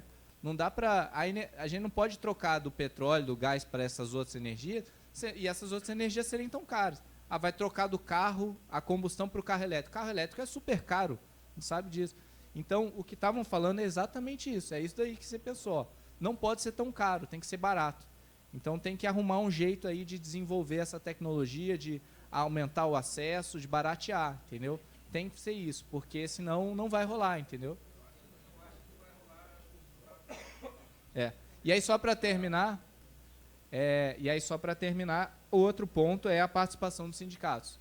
Que é, enfim, ficaram falando, a transição energética justa tem que fazer isso, tem que fazer... Tá, mas vai... dos trabalhadores. Mas vai garantir isso como? Aí depois surgiu e falou assim, opa, a FUP não está discutindo isso? O Sindipetro não está isso? Então são vocês mesmo, pô. Então, assim, é isso, é o sindicato. Então, vamos usar o sindicato. Isso não sou eu falando, isso os seus trabalhadores falando assim, olha, os sindicatos têm que entrar nessa discussão, nessa disputa, e têm que lutar por realmente não só participar, mas ter um papel ali decisivo na tomada de decisões, ou seja, participar da tomada de decisões. Então, estratégicas, sobre investimentos, aí estava falando, né, fazer investimento aqui, exploração aqui na Bacia de Campos, tudo. Beleza, mas quem decide isso? É só o gestor da Petrobras? Aqui estão falando, não, os sindicatos têm que estar lá para decidir também. Entendeu? Sobre transição energética, os sindicatos têm que participar dessa decisão, tem que não só ser consultado, eles têm que participar de toda a discussão e também tomar essas decisões. Acho que era isso. Queria agradecer aí a todos e todas e valeu.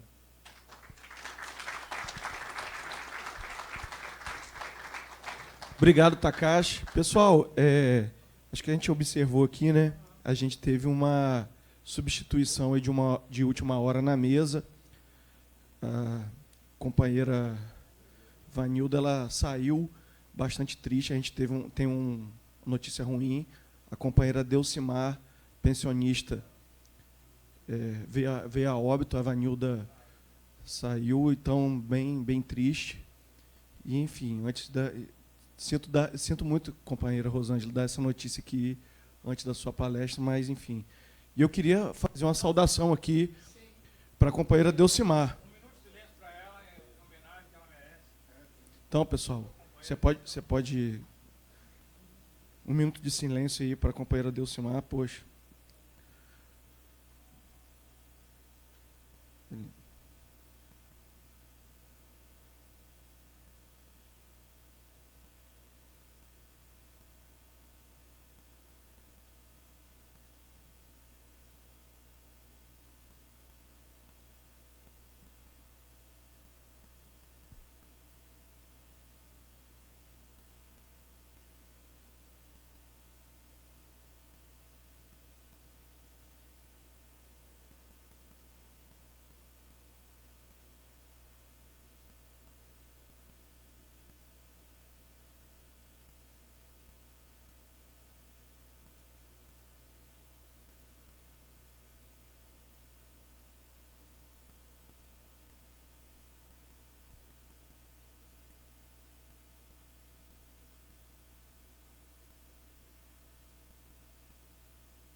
Companheira Delcimar!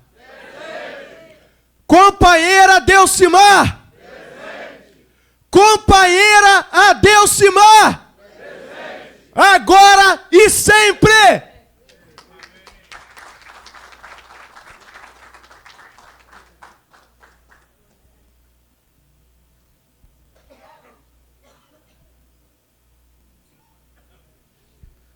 Vai lá, Rosângela. Bom dia. Obrigada pelo convite. É uma honra, um prazer enorme estar aqui nessa minha base, nesse que é o meu berço sindical, né? E é uma honra enorme estar aqui com essa direção do NF, Guilherme, com todos vocês que estão aqui. E sempre me fortalece estar aqui junto com a base. É sempre muito importante estar aqui com vocês. Bom, eu não tenho apresentação, vocês me desculpem, eu estou demais, porque eu estou saindo de uma virose, e aí eu não sei até quando contagia, então, por prevenção, a gente fica assim, mas é prevenção, acho que é melhor, mais garantido, tá bom? E aí eu não podia deixar de vir, né? Até eu não consegui vir ontem, mas eu tinha que vir, pelo menos hoje, para estar aqui com vocês. Muito difícil falar depois de Takashi e do nosso doutor aqui, Francismar, né? Como ele já trouxe uma série de dados aqui sobre Bacia de Campos, sobre Petrobras, eu vou tentar ser mais, já pegar essa carona para a gente entrar um pouquinho aqui Petrobras, Bacia de Campos, Conselho e a transição energética, que hoje em dia eu já não consigo mais chamar de transição, mas vamos lá, a gente chega lá. Então, o Francismar mostrou aqui bastante dados importantes sobre a diminuição dos investimentos, né? E, sim, a Bacia de Campos tem um potencial, como a Bacia do Espírito Santo, né? Tem potenciais que precisam ser explorados e que precisam simplesmente da decisão de investir. E isso, tecnicamente, é muito claro também. Eu ainda, quando estava na área técnica, eu vi uma das palestras, que eu sou geofísica na empresa, né? Eu trabalhei com essa parte eu sou da exploração, trabalhei com essa área de locação de 2012 até ir para o CA em 20. E a gente sabe que, se a gente investir, a gente recupera, inclusive, campos maduros, né? E a Bacia de Campos, ela tem pré-sal, desde lá atrás. Aliás, o primeiro pré-sal foi Jubarte, né? Ali na Bacia do Espírito, aqui na Bacia de Santos, mas, né? Ali no sul do Espírito Santo. E nós temos pré-sal em Marlim, nós temos pré-sal em Albacora Leste, a gente estava mapeando quando venderam, foi vendido Albacora Leste, né? E nós temos agora descobertas do pré-sal de Marlim Sul. Devemos ter em Marlim Leste, todo esse sistema, ele é similar, né? O nosso pré-sal da Bacia de Campos não é tão pujante quanto a Bacia de Santos, por condições geológicas, mas nós temos, né? Então, a gente tem muito ainda o que explorar aqui, o que prospectar e o que produzir na Bacia de Campos. E manter a relevância dessa bacia para o nosso país. E esses investimentos, a gente teve esses cortes medonhos, ele mostrou aqui o histórico, né? E a gente está tentando recuperar os investimentos também na exploração. E essa é uma briga que, por coincidência, eu sou da área, eu travo dentro do CA. O ano passado, eles queriam cortar 25% do orçamento da exploração, né? O barril está 60%, pode ser que vá 50%, aí corta aqui, corta ali, espera lá, né? Não vai rolar. Então, assim, gente, isso é uma guerra constante, né? A gente continua, infelizmente, no nosso governo, com essa questão de redução de custo. A que custo, né? É importante olhar? Mas a que custo, né? A gente continua tímido com os investimentos. Isso é uma briga homérica lá dentro, né? É homérica.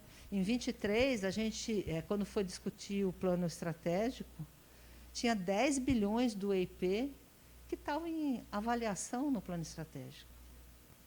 E aí eu e o Pietro, não, a gente só aprova esse negócio se isso vier para implantação. E isso é uma discussão contínua, né?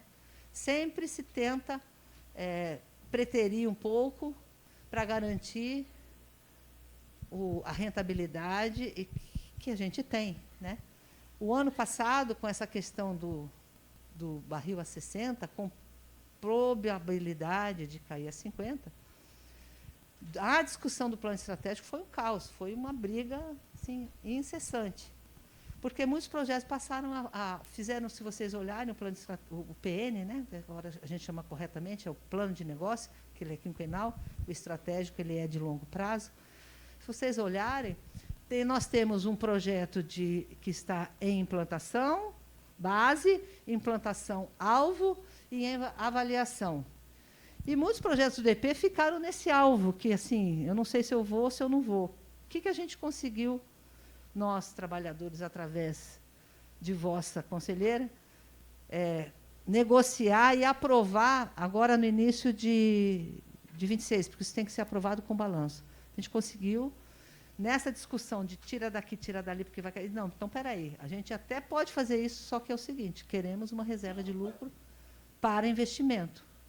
E nós conseguimos fazer isso e aprovar agora porque isso só se aprova com o balanço, né? Então, ficou o compromisso, foi feito o orçamento de capital e a gente está destinando 69 bilhões, se não me engano, para essa reserva, que é destinada a investimento e não a dividendos extraordinários. A gente está sem pagar extraordinário no tempão. Nós melhoramos a política de distribuição de dividendos em 23. Nós começamos a melhorar. Tínhamos que ter prosseguido, mas a coisa parou. O que nós fizemos na época? Nós reduzimos, porque a gente paga, o obrigatório era 60% do fluxo de caixa livre, de tudo que sobrou. Nós reduzimos, a gente queria 30%, não sei quem queria 50%, chegamos em 45%, fizemos algumas mudanças e vamos... Né, e aí a gente registra como trabalhador que é contra pagar trimestral, que tem que ser depois do balanço, porque a reserva de lucro eu só posso fazer quando fecha o balanço anual. Por que o dividendo eu tenho que pagar antes disso? Então, a gente deixa registrado, a gente melhorou, só que a gente tinha que ter avançado nesse aprimoramento. E essa é uma questão que eu sempre levanto ali dentro. Né? Nós pagamos mais dividendo que qualquer outra petroleira do planeta. Do planeta. Ninguém paga o que a gente paga, ainda hoje. Né? E a gente tem, assim, a gente tem que repor, a gente tem que investir para repor as reservas, né? E tem que olhar para essa Petrobras de outra forma. E nesse tetra agora, nesse Lula 4, a gente precisa entrar com o pé na porta. Não dá mais para ficar contemporizando, adiando, porque o tempo voa. Já 4 anos se passaram. Né? Bem, e aí, quando a gente fala de transição energética, né, eu já vou pular para lá um pouquinho. Algumas questões importantes aqui que estão sendo trazidas pela nova diretoria, né, a partir de 24, em especial da nossa diretoria de EIP. Com todos as críticas que podemos ter, nós conseguimos recomprar metade de Tartaruga Verde módulo 3 Espadate. Isso vocês vão lembrar aqui na Bacia de Campos, quem estava aqui, em 2012. Em 2012, eu cheguei na área técnica aqui para locação, estava sendo declarada a comercialidade de Tartaruga Verde. Tartaruga Verde não é pré-sal. Tartaruga Verde ele é pós-sal, ele é albiano. Ele é um reservatório aí que também é promissor. Não tão pujante, mas é um reservatório promissor. E aí, vocês lembram que o Pedro Parente, lá, e a gente fez até um scratch com ele aqui nos 40 anos de bacia, ele iniciou com aquele processo de parceria. Né? O processo de parceria, que hoje a gente chama de consórcio, é o início da privatização, é o início da entrega do nosso conhecimento técnico, inclusive, além do petróleo. Tartaruga Verde, depois que nós fizemos a descoberta, que nós mapeamos tudo, que nós encostamos a plataforma para produzir, Pedro Parente entregou 50% do campo. 50% do campo, com tudo pronto, sem correr risco, sem nada. E aí, agora, a gente conseguiu resgatar. A diretora lutou muito, comprovou que era importante, e a gente resgata a Tartaruga Verde. A gente tem uma descoberta agora em Marlim Sul, tem uma descoberta num outro bloco aqui na Bacia de Campos, no pré-sal, e comprou metade do Itaimbezinho. Né? Itaimbezinho. A Raia Manta e a Raia Pintada, quem opera esse consórcio é a Equinor. Nós não somos operadoras, né? E assim, Thales já descreveu bastante a nossa situação aí em relação às nossas concorrentes, né? Então, a gente tem algumas conquistas, por exemplo, Albacora. A Albacora P31 ia ser desmobilizada, ia ser descomissionada. Uma briga, a gente não tem noção, eu tenho uma pequena noção da briga que foi para a gente recuperar a P31, né? E ela vai voltar a produzir daqui a um tempo, né? E isso, gente, a gente precisa valorizar essas coisas, né? A gente tem que olhar quem está fazendo o quê, né? E quem não está fazendo ou está fazendo o que a gente não... Então, assim, a gente tem muitos ganhos, agora a gente precisa avançar mais no total, né? O conteúdo local é outra briga interna. Há diretorias que querem, há diretorias que não, né? Que acham que não vale a pena, enfim. Essa disputa ela não vai se encerrar. Essa disputa não vai se encerrar, né? Porque a gente tem uma composição diversa, enfim, uma conjuntura complicada. Mas, enfim, vindo para o que interessa, né, nós precisamos repor reserva. Já está dito aqui, temos 13 anos de... Acho que agora passamos para 12 anos de relação reserva-produção, ou seja, se a gente fechar tudo agora, em 12 anos, talvez diminua esse prazo, porque a tendência é o consumo aumentar, nós temos 12 anos de produção. O pré-sal vai passar a decair no início da década de 30, da próxima década. Então, nós temos que ir para novas fronteiras, temos que ir para a margem equatorial. Infelizmente, lá já muita coisa está licitada em consórcio, né? Assim como Bacia de Pelotas.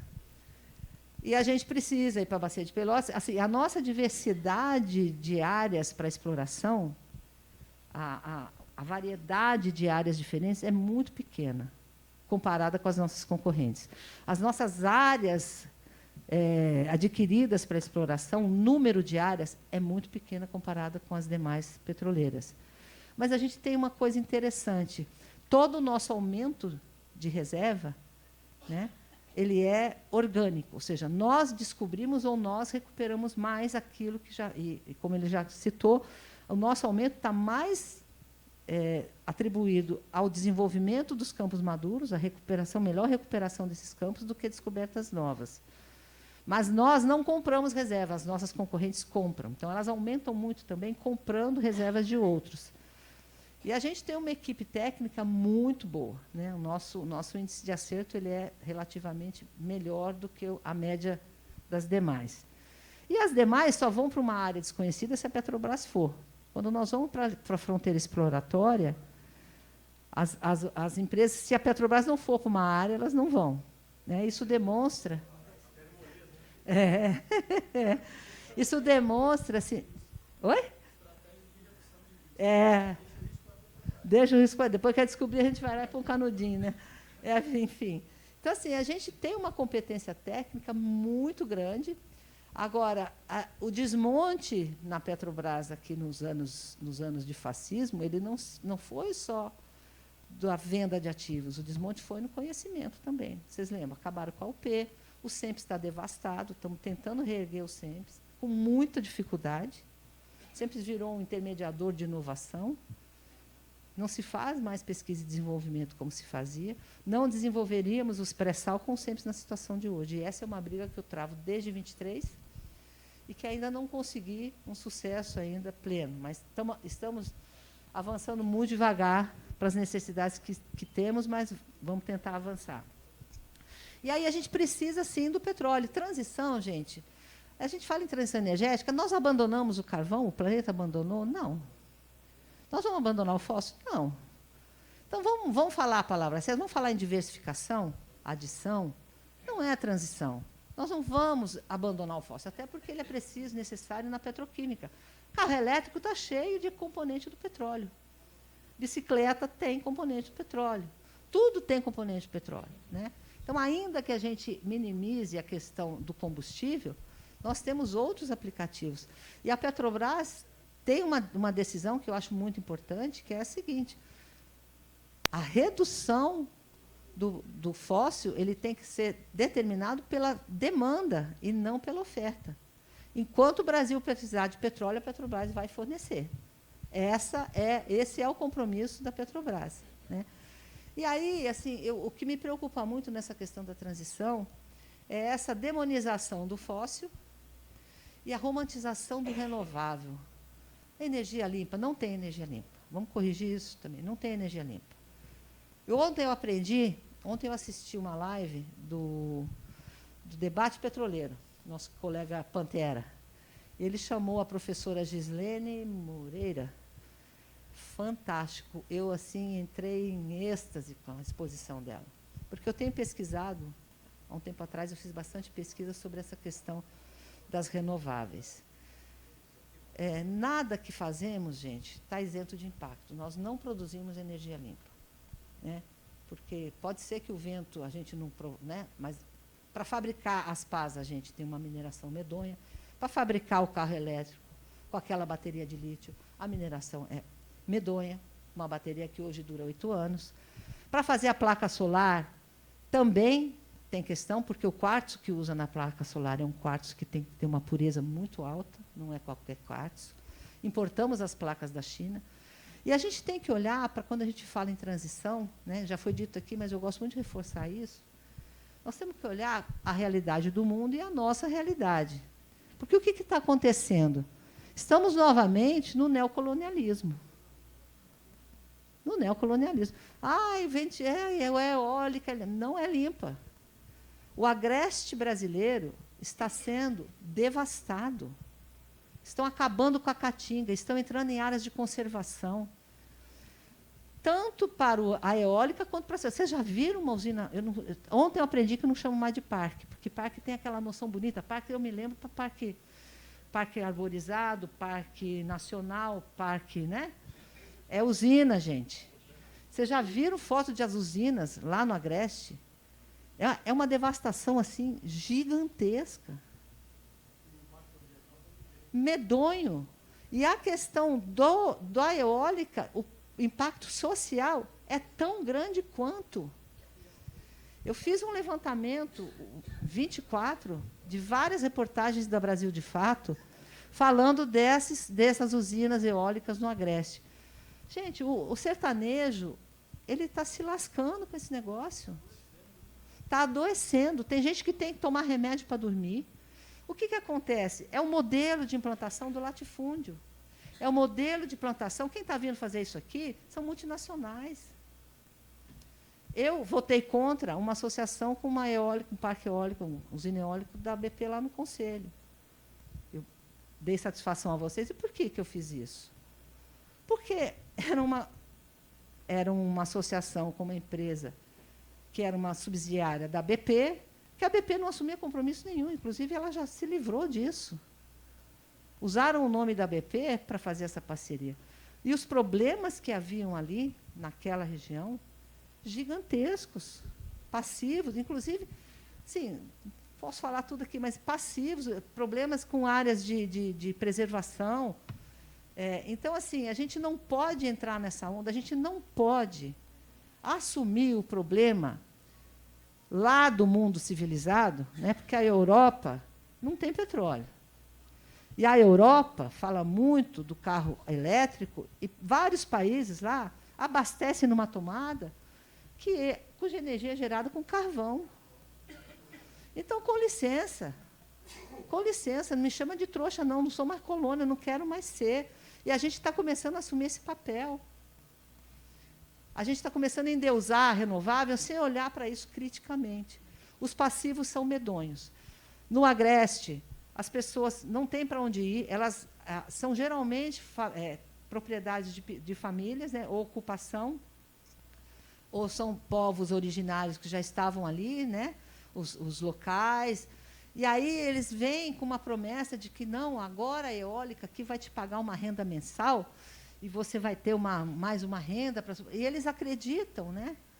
Eles criam uma ilusão de que aquilo é uma solução para o sertanejo.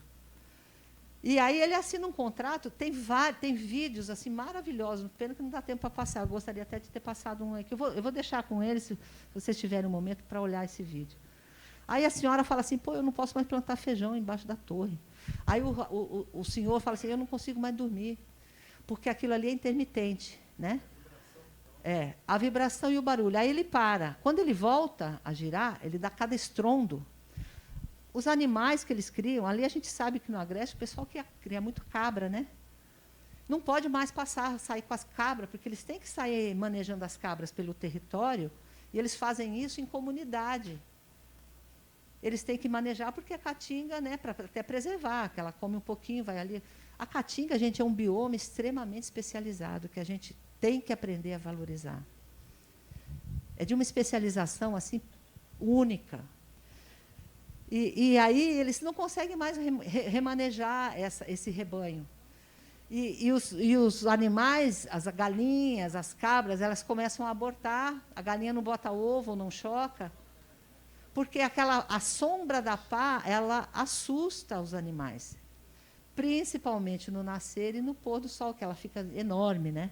Então, além do ruído, tem aquele negócio que sai girando por ali, e aquilo ali gera um estresse medonho. Então, tem todas essas questões, e mais a devastação, né? Porque aí você tem estrada, você tem... Ontem a professora, vale a pena assistir essa live, é o debate petroleiro de ontem.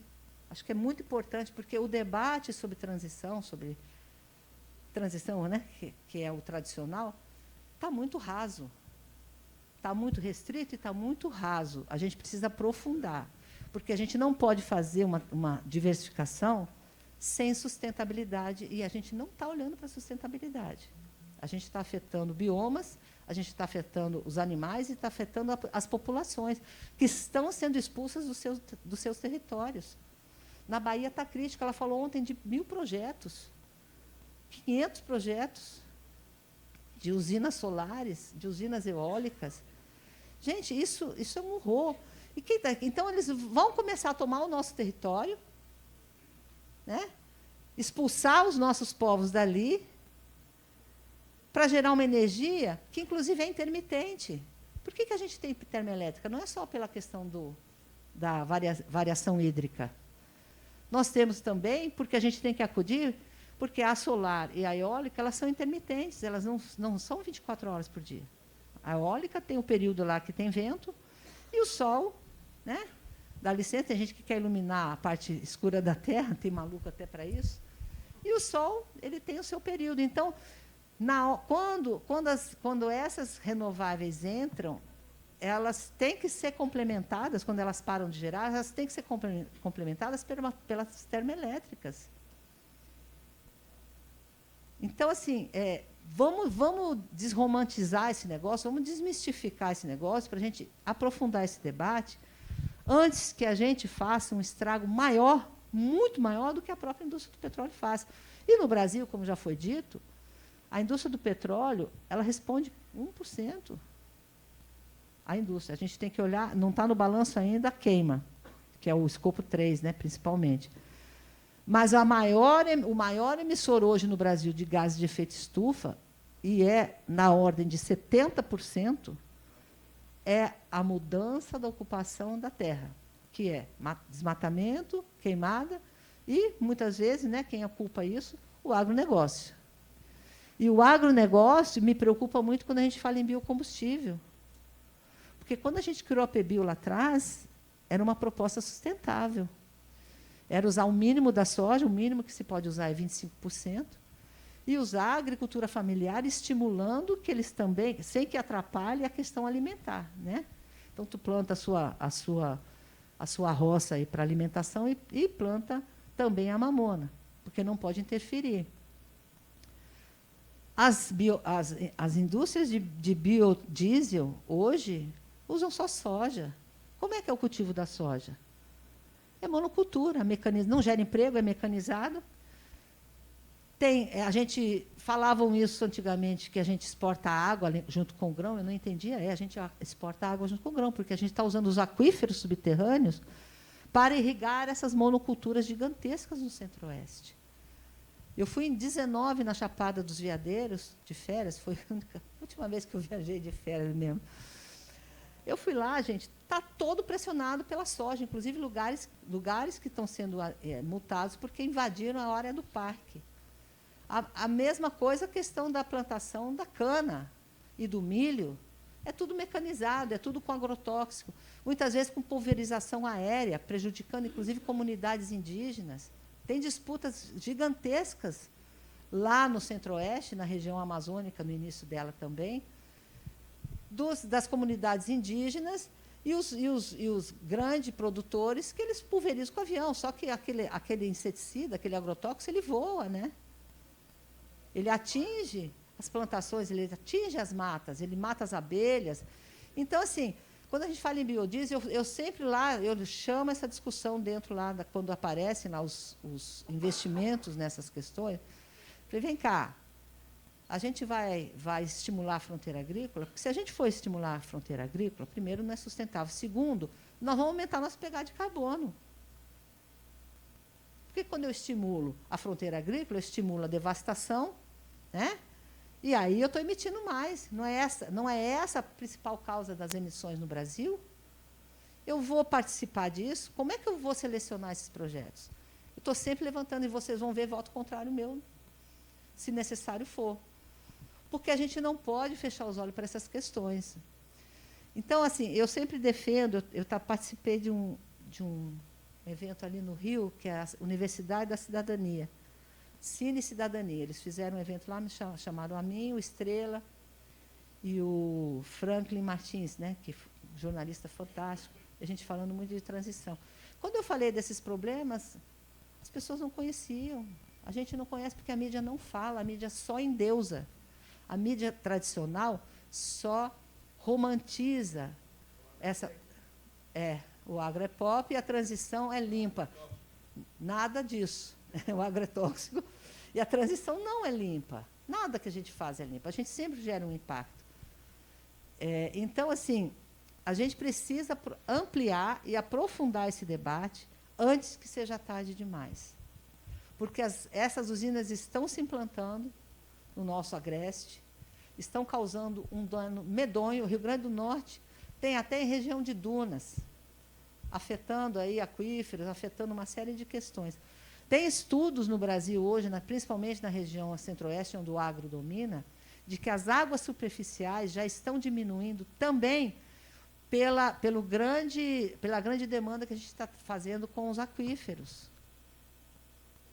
Então, a gente precisa fazer uma discussão muito séria sobre isso. O nosso petróleo do pré-sal, como já foi dito aqui, ele é que tem das menores pegadas. Nós vamos fechar as torneiras, aí vão passar a importar. Olha que legal, né? E a gente precisa conversar. Eu peguei uma vez uma discussão com 2 xiitas. Meu Deus do céu. O petróleo só traz desgraça, olha a Macaé. Eu falei, não, o petróleo não traz. O petróleo traz renda. Quem gera os bolsões de pobreza é a administração que não aplicou aquela renda direito. Você não pode dizer que petróleo gera bolsão de pobreza. Gera bolsão de pobreza a má administração do dinheiro que ele rende, né? Então, vamos colocar as coisas no lugar certo. E, assim, o impacto que a gente gera é muito menor. E a transição, como já foi dito aqui, 2050 ainda tem petróleo. Vai aumentar, a demanda vai aumentar. E, enquanto tiver necessidade, nós estamos voltando para a petroquímica. Nós vamos estar fornecendo para esse país, porque a gente voltar a ser dependente de importação é a sentença de morte, é a pá de cal que nós precisamos aqui para se afundar de vez, né? E aí, eu acho que a gente precisa muito, e eu falo isso e falei nesse debate que a gente fez lá, a Petrobras ela tem um papel importantíssimo nessa diversificação energética. E não é construir parque eólico nem solar.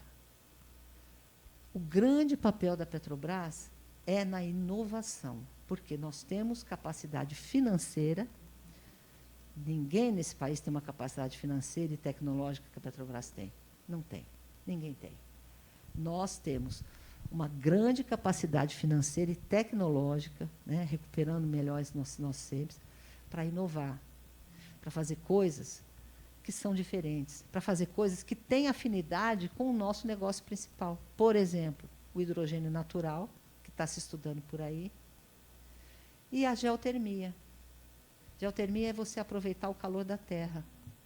Isso não precisa ser feito.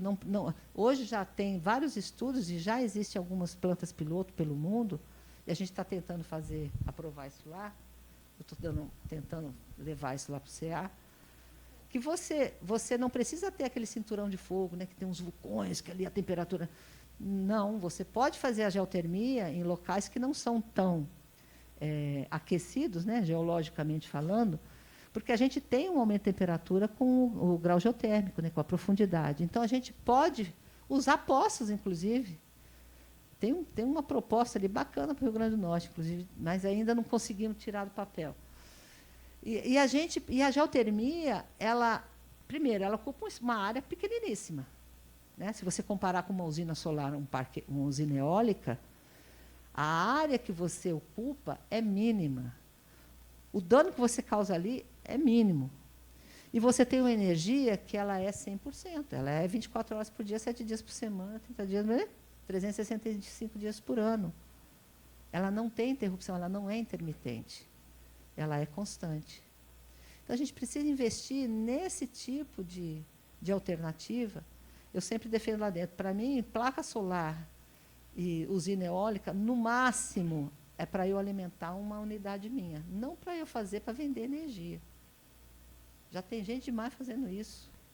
Isso é uma tecnologia dominada. Né? É talvez para eu descarbonizar, mas aí tem que ser feito com critério. Né?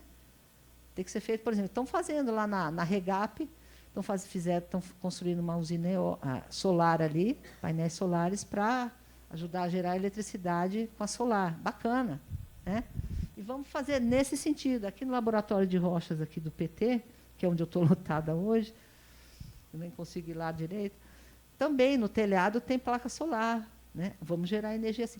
De forma, então, a gente pode fazer isso para descarbonizar as nossas unidades, né? E de forma que não gere esse impacto medonho que está gerando. A gente precisa investir em alternativas mais inovadoras e menos agressivas ao meio ambiente e à sociedade. Né? E a questão do biocombustível nós vamos ter que discutir muito também. O zelo que nós vamos ter que fazer, né, é importante a gente fazer biocombustível? Mas como nós vamos fazer? Nós vamos largar a PBio aí, vamos passar a só processar soja? Ou nós vamos resgatar esse projeto de sustentabilidade que a PBio, que na verdade foi a concepção da PBio? A gente precisa fazer essa discussão, gente. E isso está avançando de uma forma que ontem eu fiquei mais assustada quando eu vi essa live. Porque o que ela descreve, essa professora descreve, ela é doutora, está fazendo pós-doutorado. E nesse pós-doutorado tem a questão da mineração, a questão, acho que, da transição e questão de gênero. É, assim, fantástico ouvir essa mulher. Não percam debate petroleiro de ontem, dia 10, né? Dia 10 de junho. Não deixem de assistir. É porque a gente precisa conhecer essa realidade, ampliar e aprofundar essa discussão para que a gente não permita que o Brasil, de novo, se transforme na colônia que nós já fomos no passado. Né? Por quê? Porque a gente está assumindo um problema que não é nosso, a gente tem que contribuir, tem. A gente está se esquivando na nossa realidade, que a nossa matriz energética ela é das mais diversificadas do planeta. Dentro do G20, da OCDC, nós somos a matriz mais, talvez um ou outro país pequenininho tenha uma matriz tão ou melhor que a nossa, mas dos grandes países, nós temos a matriz mais diversificada deste planeta. Então, nós precisamos olhar para a nossa realidade para planejar como que nós vamos contribuir. Se a gente fechar as torneiras e continuar devastando, nós vamos reduzir 1%. Faz sentido? Né? E essas guerras, as guerras, né? As guerras. Não sequestraram Maduro porque ele planta soja, nem invadir Irã porque planta milho. Né? É petróleo, é energia. É energia. E isso vai continuar em disputa no planeta. Então, eles não podem agora nos impor a solução de um problema que nós não temos. Se a gente assume que a questão do fóssil é o nosso principal problema, nós vamos passar a importar a solução que eles querem nos vender, que são o quê? As eólicas e as solares. A gente precisa disso? Não. A gente tem que ter mais altivez mais postura, como tem o nosso presidente, graças, né? Nosso querido presidente, e fazer uma discussão de igual para igual. E mais, né? Nos respeite. Nós não somos o que vocês acham que somos. Nós não podemos agora deixar que o nosso território seja invadido, nossos povos sejam expulsos dele e fazer uma devastação de biomas e um problema social gigantesco. Peço que vocês olhem para isso, porque a gente precisa conhecer e disseminar esse conhecimento, porque essa romantização que é feita precisa ser desmascarada. Né? Vamos fazer? Vamos, mas fazer o quê e com que critério? Olhando sempre a partir da nossa realidade. E não importando solução que nos querem vender. Então, eu acho que assim, o recado principal dessa parte de transição era isso. A gente já está bem atrasado, eu paro por aqui. Muito obrigada, é uma honra enorme, uma alegria estar aqui com vocês.